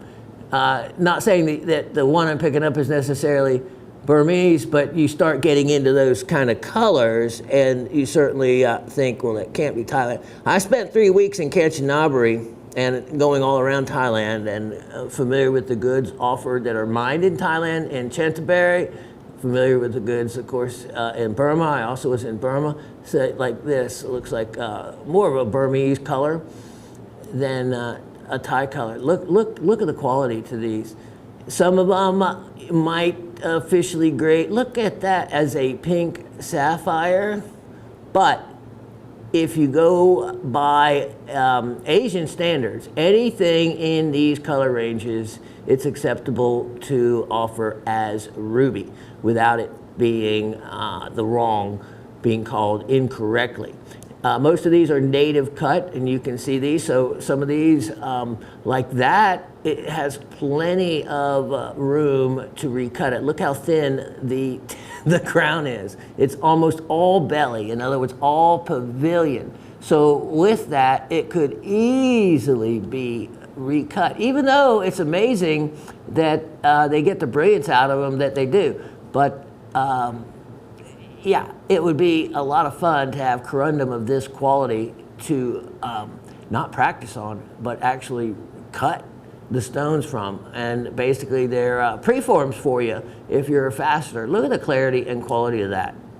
This is, I'm going to show you what the parcel that I've been hanging on to and using different stones depending on what I've been working with out of them. It is a many decades old parcel, many decades old, and that's why. Look at these stones. That's they're really special. If only since the waning days of you know, I'm not going to have another retail jewelry store. You know, there's less reasons for me to hang on to the quantity of this material that I had. I could be selfish and smart and keep it, which would be smart. Look at that cushion cut. Very cool. These are also great to study. Oh, here's the other thing. Every single stone. And I fluorescent checked every single stone. Every single one of them has a chromium presence in it. They all fluoresced a wonderful, strong red color. So if you gauge, and some people gauge rubies on that basis, boy, that is a beautiful stone. That really is. And on chromium content, and if they fluoresce red or not, to be determined as ruby or not. And if you go by that, then yeah, they're all ruby in that. By way of that test as well. Anyway, that is just a sample parcel. Let me just flash in. Here's some others that I made up already, and you know how equal and fair. Look at that, boy. They are all over 10 carats each, and all of them mixed cuts. I didn't. I just literally pinched a handful out of this bag. Let me show you. So here is the master bag that if we sell more than I've already made up. So that's one, and here's the other three. So I've made up 4. And if more than that are sold, then Kevin or Christy can bag up more 10 carat ones from the master bag, which is this. This has quantity of 6 more 10 carat, so 60 plus carats are in here, and there we go. So that's why at the price I'm going to offer these guys at is an incredible, truly incredible opportunity. And even if you didn't know what to do with them, if you only put them in a gem tube and made a funny face in displaying them or something, it would be worth it to do that. Anybody in July birthdays, you know, think about this. I always said, you know, you go to these showers, these baby showers, and most of the times they know the month that the baby's going to be born in. So how novel it would be to give the mother the child's birthstone. How cool would that be? And let's say it was July. The look that you'd be giving them to give them one of these stones from the parcel that you have, they would actually think that you'd be giving them a gift that far exceeds what you actually have in the item. And, you know, their friends would be thinking that you spent a lot of money, and in almost every case you would have spent a lot of money. But how would you like to get 10 carats, this entire parcel, which would make giving, you could match up a pair of stones and give them away and still be in them really inexpensively. Oh, here's the other interesting fact. And every time I did it, it came out. When I did it randomly, Scout's Honor or whatever you go by, 25 stones is what it took. 25 stones to get to 10 carats. And it was so random that I did it, and it came out every time to just over 10 carats. I thought, wow, that is an average that is a true, real running average. So, you know, some of the thin cut stones, none of them look small. Though base that on average with 10 carats and 25 stones each. So you're an average of, wow, 40 points a stone. Whereas some, I think, might go even as much as close to a carat. And you have others that probably, I don't think any of them, unless they're the really thin ones, that might weigh a quarter carat or less than that, like this stone that I'm looking at right there. Okay, you see how thin the cut is, and then you have one like that. You know, so that one might be closer to a carat, and that one might be closer to 3 points. No, to 20 points or something. I don't know. That'd be interesting to see. So that's where you get that running average of 40 points, which is big. Here we go. Price on this, and what in the world did I write? I think something probably scary that I want to change my mind as soon as I spit it out. But whenever I spit it out, it makes it real and final. $44. Yeah, 40, not per stone, which is where we should be. $44 for all of them. Okay, so let's do the average. 25 stones, $44. You know, that's less than $2. So you're going to give a ruby, let's say you're generous and give a matched pair, 2 rubies, to a baby shower, as a baby shower gift for a July baby, and you're going to have a total of maybe $5 in the 2 stones, and they're going to think you gave them something of $100, $200 of value. Yeah. Give a parcel to your friend. They're going to think you get, what, a whole parcel? They're going to think you gave them $1,000. You know, I've had these stones, again, for decades, and I know a lot about them. You can't replace them anywhere near that value. And they're mixed origin. So, yeah, what would a Burma, 40-point Burma ruby, and I would imagine, you know, there's probably natural stones in here, especially the Thailand ones. In other words, you know, no heat. You can tell by the different colors. Look at that. Look at that native cut. Look how skewed the culet is on that. But that's okay. That's probably a pear shape, actually. Yep, pear shape. Or cleftless heart. But look at that color. Anyway, I could go on and on. This is, yeah, and change my mind. So grab them. And I'm not limiting anyone to the number of parcels, but the limit is a 10. That's it. When those are gone, I have no more of this deal. I've been hanging on to those babies, and you know, I had big plans in mind 20 years ago. But as time goes on, I realize I'm just not gonna need, yeah, not gonna need, let's see, 200 and, yeah, so 10 carats a parcel, 25 stones, 10 parcels. Yeah, 250 stones. No, don't think so. Wow. Okay, anyway, my mind is going back to Kanchanaburi. Let me show you something else. Item 115, 9924. Here's another treat. Let's say the word rhodochrosite. Look at this. Look at this. Rhodochrosite from the Huron mine. This is what you get. You get a light colored rhodochrosite, often in these rosettes. There is several special things going on with this piece. Okay, you get a good idea of size. So this is what would be referred to as a small cabinet size specimen, certainly quality. Now, it's easy to, when you see this, to think of only one of two minerals, pyrite or chalcopyrite. When you see kind of an iridescence, you start to see triangular formations in the crystal, then you know it's chalcopyrite. All right, so we have singled it down to there. Look at these little rosettes of the rhodochrosite. And it is from that particular mine that those type of formations are found on, especially growing further up the quartz crystals. And they grow in these little rosette formations.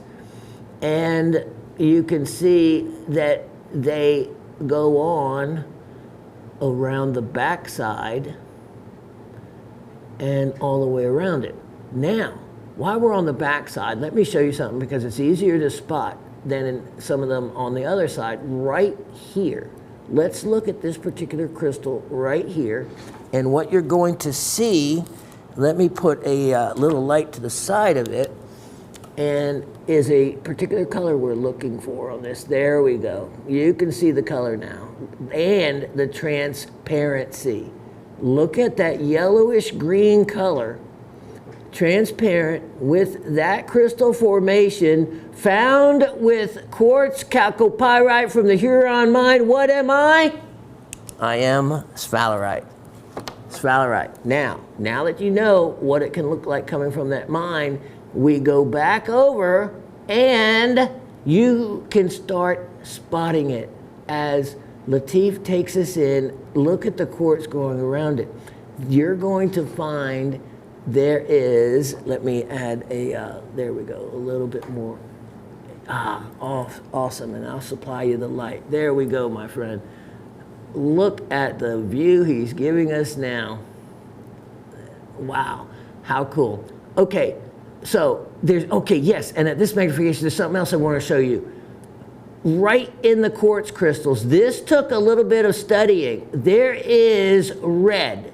You can see red in many of the quartz crystals. Let me see if there's another one here that will show up better. In the meantime, you can also be looking for sphene crystals, which I discovered were, look at the rosettes of the rhodochrosite, were, oh, here we go, this crystal right here. You look at the interior, that has inclusions in it. And if you can see, they're of a red origin.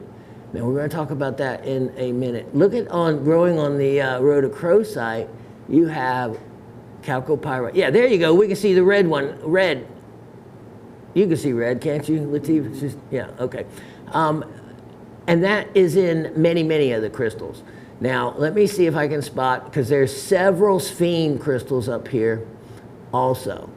And let me know if you see one, because it's really neat. Once you spot them, then, you know, they jump out at you because, but often they're small. But it's neat because they're of that same, so we'll skip that for the moment. Just trust me. There's sphene, oh, here's, I think here's one.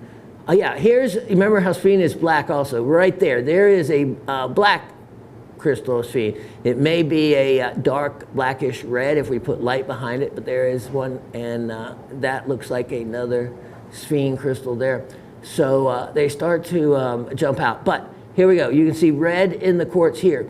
I'm saying that because I would normally have thought it to be hematite, right?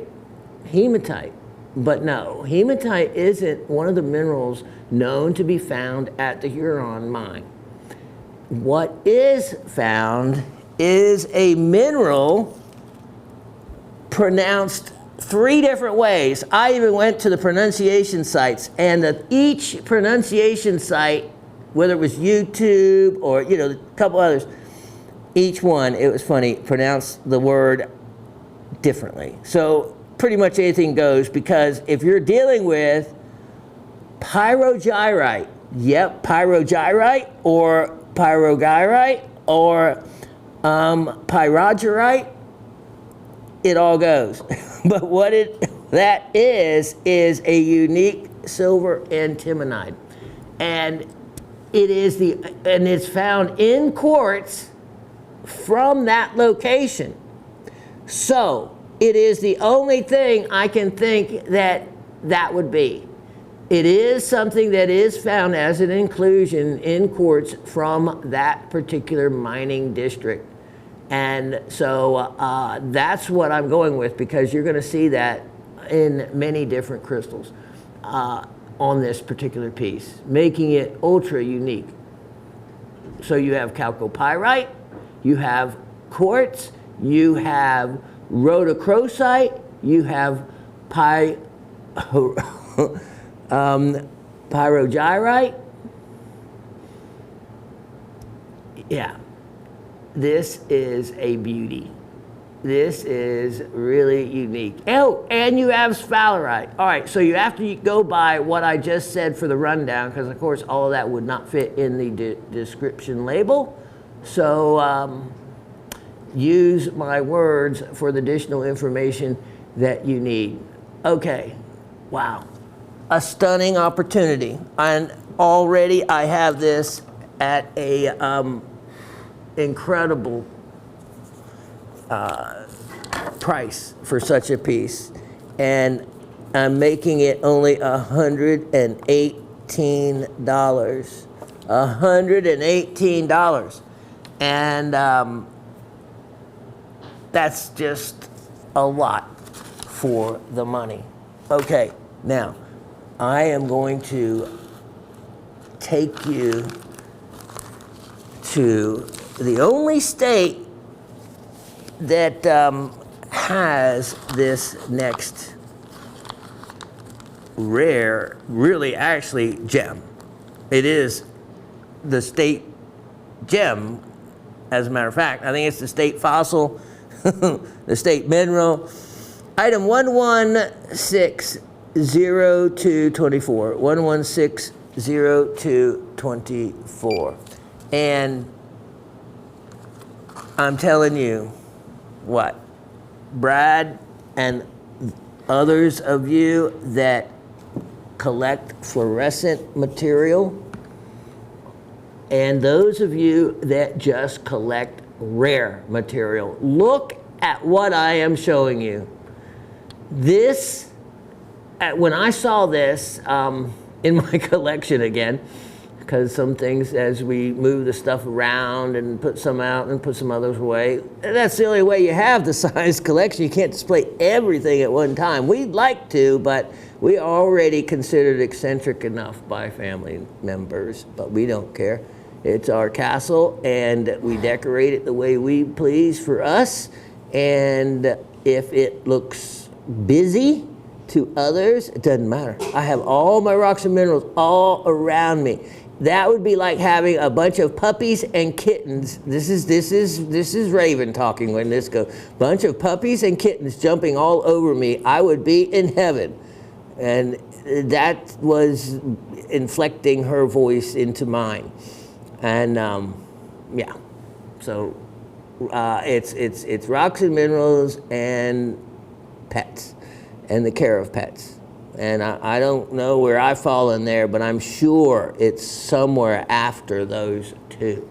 Now, getting back to this. Okay, this looks amazing in itself, but how do I know that this just isn't some botryoidal chalcedony or botryoidal agate that is more commonly found and not a fossil? Well, let me show you how you know that by just turning it over.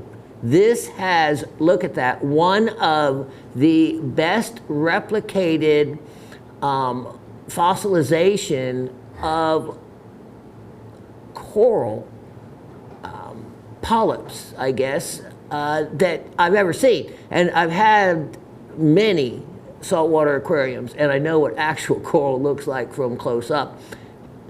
Often, and also the Hexagonaria picarinata, which is the fossilized coral from Michigan, that are known as the Petoskey stones. They have the hexagonal shaped coral with kind of a similar pattern. As we come in just a little closer, perfect. You can really see the detail. All of this is 30 million years old plus, and all of this has been permanently replaced by nature in a form that'll last forever. Look at that. That says it all. If you only had a beautiful, beautiful, look at that. Beautiful display of the coral itself. But when you turn it over and look at this, those grape-like botryoidal formations, and look at how large they are. But that's not the best yet. I said, okay, this is either agate or chalcedony. I'm going to test it and check it for it being chalcedony, because to me, I have discovered that the Florida agatized corals with the Coochie or Tampa Bay, chalcedony in them will fluoresce. Now it could be a bright yellow chartreuse color, or much more rare, it could be this color when it fluoresces under just long wave fluorescence. Even my pen light, which isn't even a 365 nm, so under that you're going to get even a stronger fluorescence of green. This is a stunning green. It turns green, and it's, with maybe a tinge of blue, but under the perfect dark conditions, it could be just a beautiful green. It's already a beautiful green. And that's what was stunning to me, this entire face, except right here, right in here, which is still, you can see the botryoidal formation, but it doesn't quite look like the chalcedony, right? No, this is just more common botryoidal agate, and that's how I differentiate them. This all underneath here does not, well, you know what, I say that, maybe it's white because it looks white. I don't think it's fluorescing white though. I just don't think it fluoresces. But everything else, look at these. These are really cool formations, by the way. Beautiful green, stunning piece, and I have this at it's a world class. It's world class for the botryoidal formations, along with the fluorescence and the fossilization of the coral. Only $88. Only $88. That is stunningly rare. Now, going along with that, let me show you item number 1160324. 1160324. And what I'm going to show you next is also uniquely rare. Okay, so remember, this is Tampa Bay. Can't get Tampa Bay anymore, and this is a huge botryoidal piece for Tampa Bay. Let me show you something else from the extinct Ballast Point location of Tampa Bay. This is one of the largest, in other words, wider arms of coral I have seen, and I'm real familiar with the Tampa Bay material. Let me show you. You notice I have kept a certain distance, angle away from you because, boom, I'm a showman. Look at this interior. The neat thing, for one, that this piece has not been sawed, cut, or in any way manipulated by man. Just like that other one, it doesn't have any saw marks on it. It's just, and so is this. Now, you can see that it has this lining. And so when I looked at this, I thought, well, that's just quartz. Let me see if it's quartz or if there's anything extra special about it. So went to the closet with the black light and bam, green. All of it a stunning green. And world class for this as well, because you have, and when you look, you can easily see what are coral formations in the exterior, but not so much that it would be noticeable. This would be a piece, as you walked along the beach, that you would avoid stepping on because it has a sharp surface, an exterior surface, and it just would look like a rock. Little would you know, if you broke it open, what would be on the inside. Now, the neat thing, let me get my pointer about this, is there are two things that did not fluoresce green. So it was this formation right there, this bit underneath it, and right back in there. Now, that's why it takes a fluorescent light. Look how great work there. Wow, look at that. I hadn't even been able to look back in there like that with any of my loops because of the depth of field, but your camera did. So I didn't see that. Look at that. So you have quartz growth on quartz. You actually have, look at that.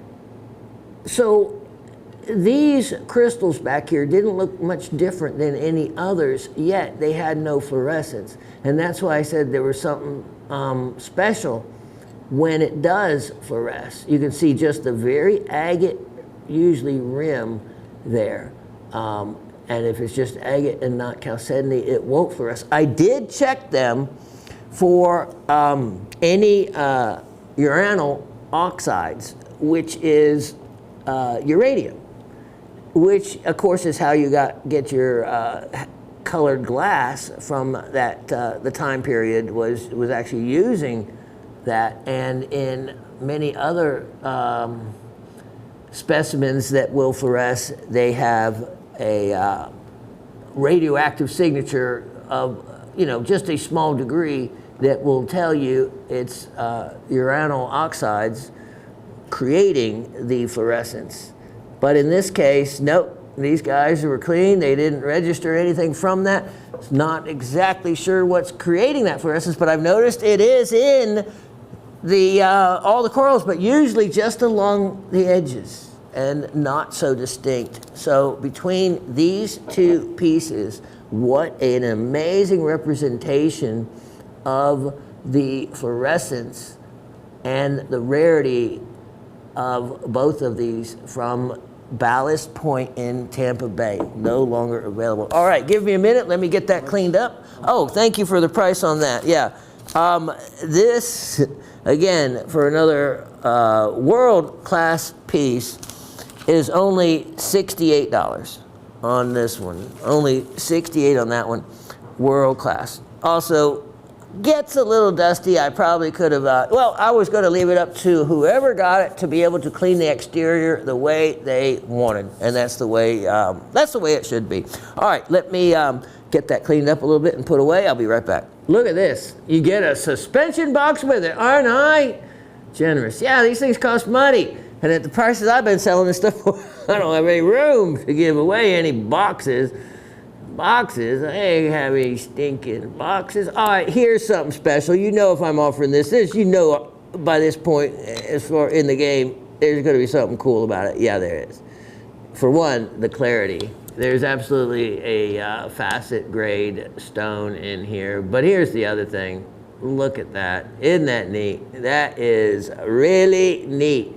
You have a green core, a green center, and it's deep enough that you could cabochon the top, okay? And then from this, with the clarity, you can facet a pavilion to it. So you have what they call a buff top. I mean, I see almost a natural heart shape in that with the pink.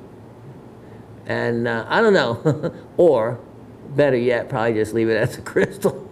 But it just super cool, super cool. Let me put that right here for a moment. Let me see if it probably only stands on the end that where the cool green part is. Yeah, but nevertheless, it's still pretty. And I only say trillion cut because that I'm talking about the exterior shape of it. If you can see, it's not triangle, it's trillion, which is kind of the rounded side. Look at that. That is a heart with a cleft right there. That's natural. Let me just look and see if I can shine light right down. Look at that. That's a beautiful view.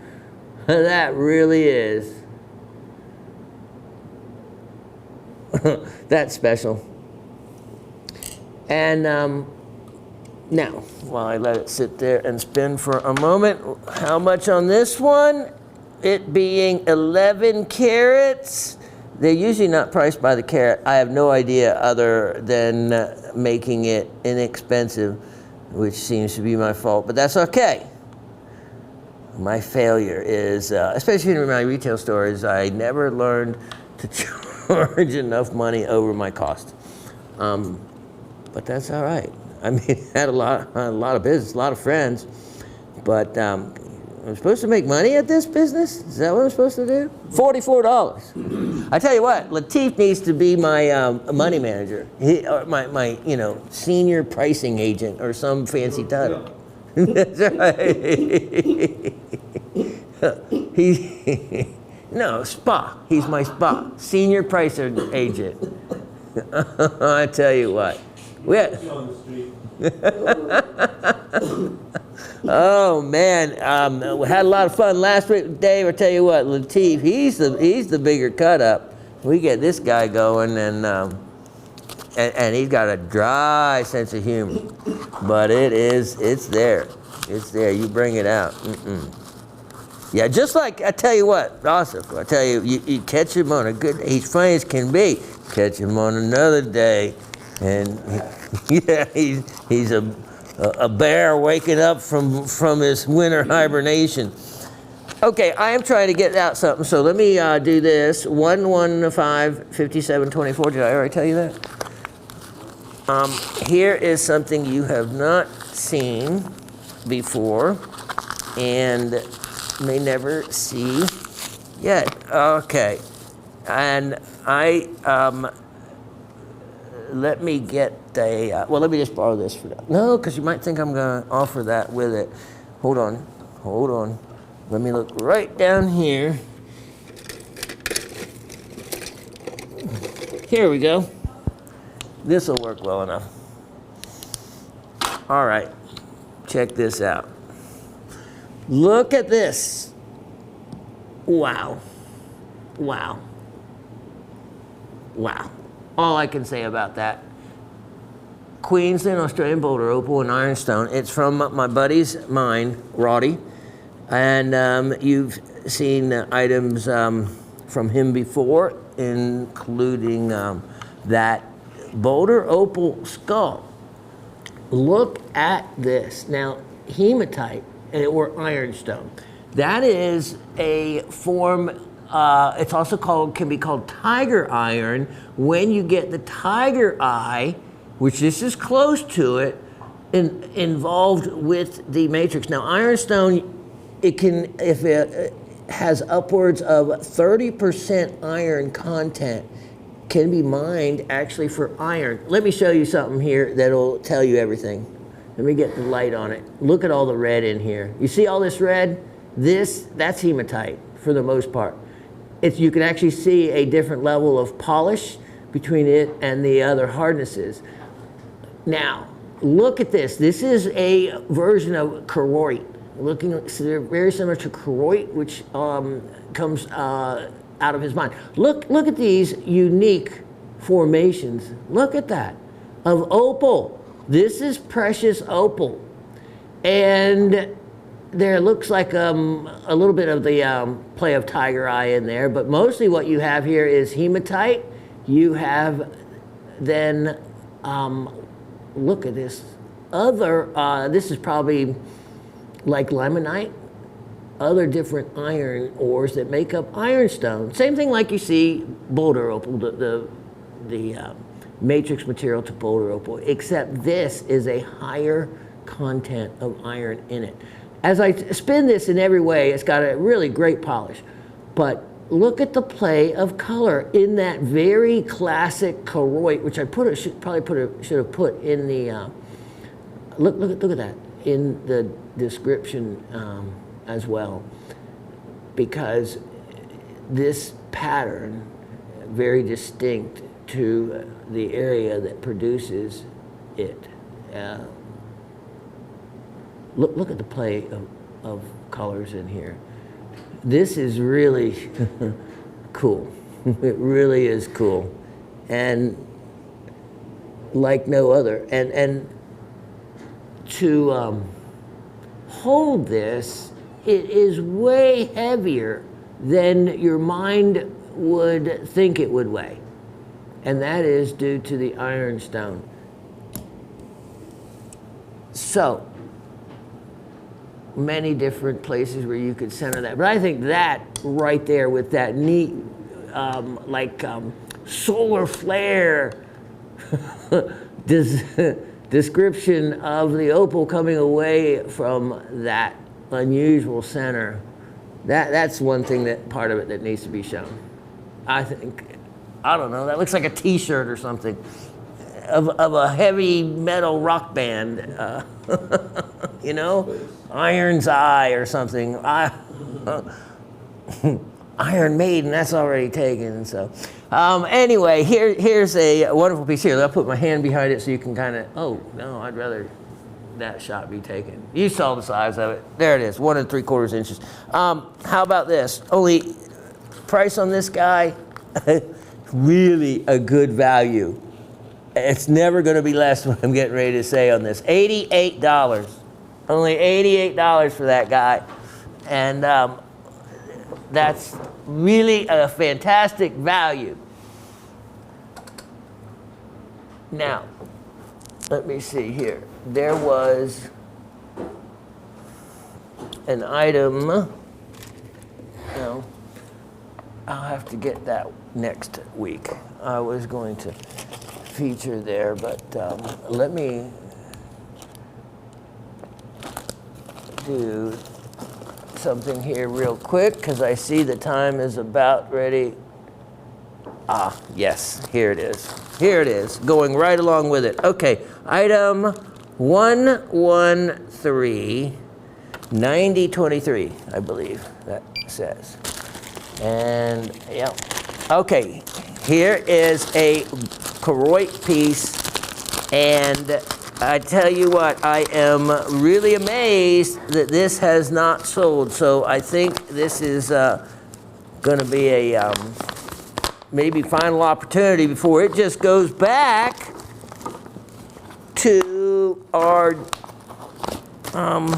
mantle or wherever it gets rotated into. Check this out. Look at this. Now here is an opal skull. Look at this. This is Koroit opal from my friend's mine, and this is a amazing piece. Now let me show you. It is also signed down here and numbered. So there's the initials and the numbering of it. Of course, no two would ever look alike. And now as we look at this, and let me do this for a background and be able to get the, yeah, there we go. Now you can really see the pattern of the opal and the intricacy and incredible detail in the carving. Because in carving, once you remove something, it cannot be replaced. They really got the anatomy right with the cartilage of the nose, so there's no nose on there.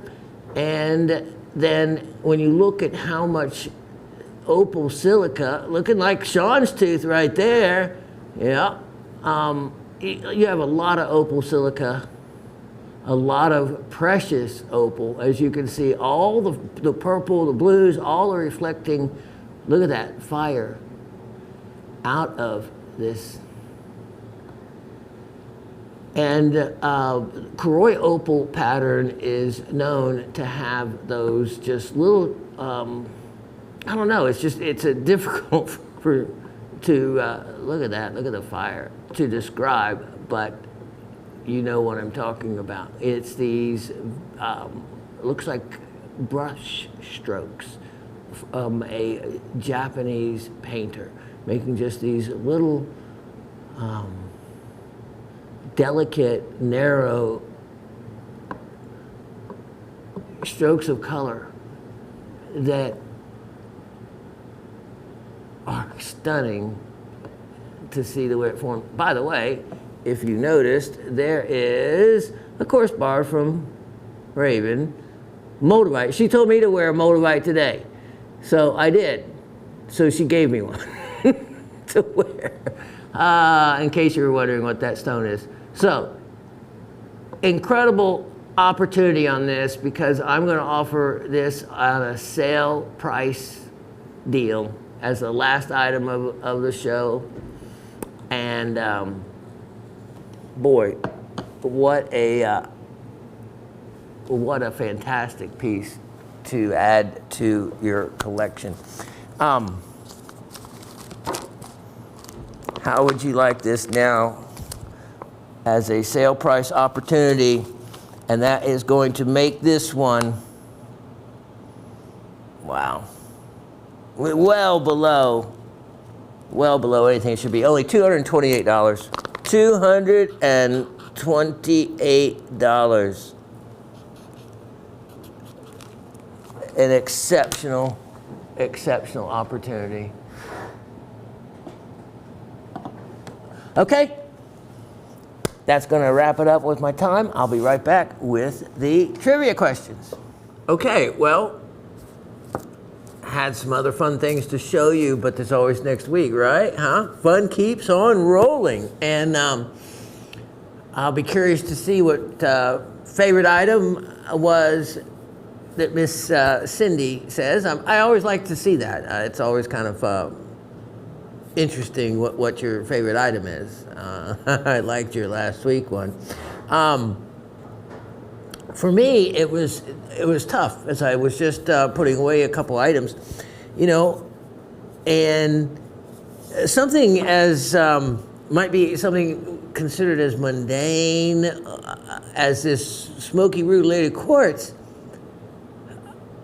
But then, you know, upon looking at it, I kept it all these years for the same reason I find it hard to part with now. It's not plain, it's not mundane, and it's not ordinary. It's smoky quartz, it's transparent, and it has rutile needles in it. And that could just as easily be my favorite as something as amazing as the large botryoidal chalcedony with perfectly fossilized coral polyps with stunning fluorescence. That could be my favorite. In talking to Latif, who actually facets, and doesn't have the equipment, but you know, here they taught him, and so he's familiar with that. He couldn't believe the opportunity on the rubies. You know, 10 carats, 25 stones for $44 a parcel. So that's $4.40 a carat. Yeah, less than $5 a carat. And we figured out the average weight because it's 25 stones. You know, for 40 pointers, which is big in a ruby at the clarity that they were. But the cost comes out per ruby at less. You know, I had to run it through my mind. Yeah, does $2 times 25 equals 50, right? That's, you know, $44 a parcel is less than 50. Hard to wrap my head around it when you think about that I'm offering those rubies at less than $2 a piece. So for the quality of the rubies and looking at that, that could be my favorite. The Boulder Opal skull carving, the Boulder Opal sphere. I don't know. All these years, since the age of 11, 63 now, my passion has never waned. And with knowledge comes a deeper passion. Like, I actually first saw the pyrogyrolite, or however you want to pronounce that word, from a specimen that Miss Gabby wanted Summer, Raven's daughter, to paint on the wooden ornaments like she does that you've seen. If not, let me just tell you that for like from $48 to $68, something like that, depending on the size, 3 inch or up to 4.5 inch, yellow pine discs. She will paint either your exact specimen or a specimen of your choice, a sample of. And so, Miss Gabby had that unique red specimen. I was trying to think how Summer winded up. Anyway, she painted it, and it was the first time I had actually become familiar with it. I said, "What in the world is that?" And so that was kind of interesting to find out that way, and leave it to Miss Gabby to have something unique like that. And so that's the only thing I can figure out that's in the quartz specimen from the Huron mine, which I've had many other specimens from that mine. None of them have I ever noticed had that red in it, and hematite is not one of the listed minerals known to come from that mine. So the only thing I could figure out, because in doing deeper research, I realized, I discovered that pyrogyrolite is one of the inclusions that can be found in quartz. So, I don't know. Out of looking at all the listed minerals, there wasn't anything else it could be. So that was still an unknown for me, but it was something that I hadn't spotted before, and I would not have been familiar to even think about that as an option if it weren't for Summer painting one of Miss. So in other words, the avenues of learning can come from so many different directions. And even at my level, all these years later, it was new, refreshing, looking at that specimen like I did yesterday to do for inventory and seeing the sphene in there. I had never discovered the sphene in that, and I hadn't discovered the, let me pronounce it differently this time, pyrogyrolite. I don't know, there were so many different pronunciations. Anyway, it's a silver antimonite, so it's a unique mineral makeup. But and seeing then the not the sphene, the sphalerite, the greenish yellow sphalerites on there that I hadn't spotted before. It was, all I have to say is go back with all your mineral specimens. If you have not looked at them under, many degrees of magnification, then you're missing out on a whole nother world. Go back, and you never know what you may find in it. And some of these little micro crystals are the pictures that you actually see that are used in these, like Mindat, for these educational, informational websites. And you're thinking that this is a big specimen. But if you actually look at the size, which they usually list, and they actually, if you click on it, they actually give all the information, a lot of them do, for exactly the type camera used, the lens setting, everything else. But then the main thing is the field of view that they're actually shooting. And many of them, the entire field of view is an area less than, 5 millimeters on each side would be big. I've seen many that are down to 2 millimeters for field of view. And that puts the crystal specimens really small, but they look magnificent. And they're these rare, unique mineral specimens that, that's when you get a picture of them like that, so you can have to show someone that may not be able to really spot what you're looking at. You say, well, this is what's really there. Because a lot of them are these some of the most treasured and unique formations you have ever seen. Many of them even with common minerals, but they're in these other small forms that you've never noticed because you've never taken time to look deep into a specimen. In the little crooks and crannies, there can be some amazing, amazing things that grow. So there is every opportunity for my passion to still just grow from doing inventory for this show over the 7 years almost that it has been. And it is in doing inventory of pieces over all these decades that I have bought not to resell, but just for my own personal enjoyment. And I didn't even look that deep into them upon my first purchasing of them. Nowhere even close. So it is now in me selling them, reselling them to all of you, that I want to make sure that I offer you all the information with them as possible that I can. So that means doing a deep dive into them. And it has opened up a level of information, understanding, education, and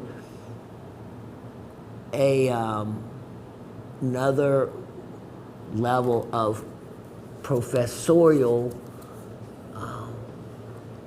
knowledge for me to pass on to all of you. And I am thankful. I am thankful for that to be given back to me because I am sitting here.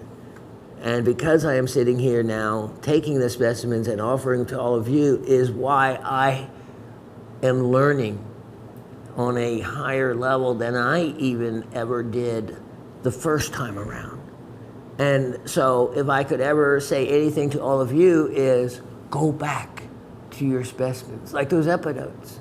You know, I didn't know it until I took an epidote specimen of my own one day, and I said, well, let's look closer. I said, it looks all green and the same thing from here, but let's look closer. That's when I discovered zircons in them, titanite, sphene in them. Couldn't believe it. So that is, word to the wise to all of you is, yeah, my level of passion just seems to be fomented by trying to pass on my knowledge to yours, and all I'm doing is just increasing my knowledge even more so in that. And with knowledge comes a sense of joy and satisfaction that, I'm still learning, as we all will, hopefully till the day we cease functioning. So yeah, I guess in a way all of you are teaching me something all new. Now, you're going to learn something new because you're going to answer a couple of trivia questions for me. You ready? And now, to bring in more of you, hopefully, because you're letting the same people win, 5 times a year or more, these great things. That parcel today, carat 60 of black diamonds. If you had to go buy those, it's a lot more than my show represents the value to be if you try to get them elsewhere. So anyway, a couple of easy ones today. The first one is, remember I said earlier in the show that something came to mind for a trivia idea? Well, what came to mind is this question. What is the most common mineral in the Earth's crust? What is the most common mineral found in the Earth's crust? Okay? And for extra credit, name me the second most common mineral. So let's put it this way. Name the first most common mineral in the Earth's crust. And for bonus, let me know the second most common mineral. Question number 2. What other, can't read my own writing. What other country mentioned is known to have amber with insects? So, a country I mentioned.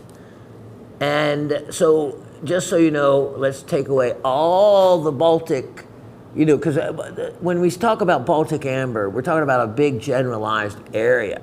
Some of the most prolific areas that Baltic amber has been found by way of countries has been Russia and Poland, and so the countries along the Baltic Sea area. So to say exactly where the amber is because of the processing of it and all, its exact origin gets a little lost because the amber is often washed out from one part of the Black Sea. It can float along, remember, and wind up somewhere else. And so you generally get just Baltic amber for an origin source. But there are particular places that produce more than others. So anyway, take away all those other countries. There was another country I mentioned that is well known for amber with insects, but the finer amber and combination of the two, I think, comes from the Baltic area. But there was another country mentioned. What is that country? Okay, I can't believe that we're moving into February, and wow, I'm not actually looking forward to spring or warm weather. I still want some cool weather. There's still things I want to do before it gets hot, but we don't want to think about that. Let's just think about Mother Earth, and as Raven said, how the wonderful vibes she got from that wire wrap piece, and great connection always between the origin of the Earth, which came from space, came from the combination of a lot of meteors, a lot of asteroids, all coming together to form this blue marble known as Earth. And Mother Earth is from whence we all have come from. So that piece had a really great combination of the final frontier and Mother Earth, and the binding of it all as one, including all of us humans. So let's all act as one species and one people, and it'll be a better place to live. So, all right, don't forget, you never know. Next rock you might find that is really cool could be in the little tiniest creek next to your house, apartment, home, friend's home. Never know. Just keep your eyes to the ground, as you never know what can be found, as Jimbo in Delaware says. Anthony, where are you? Let's hear from you, and some of you others that we haven't heard from in a while, I miss you. Okay, God bless all of you. Have a fantastic week, and I'll look forward to seeing you next Monday. Cheers.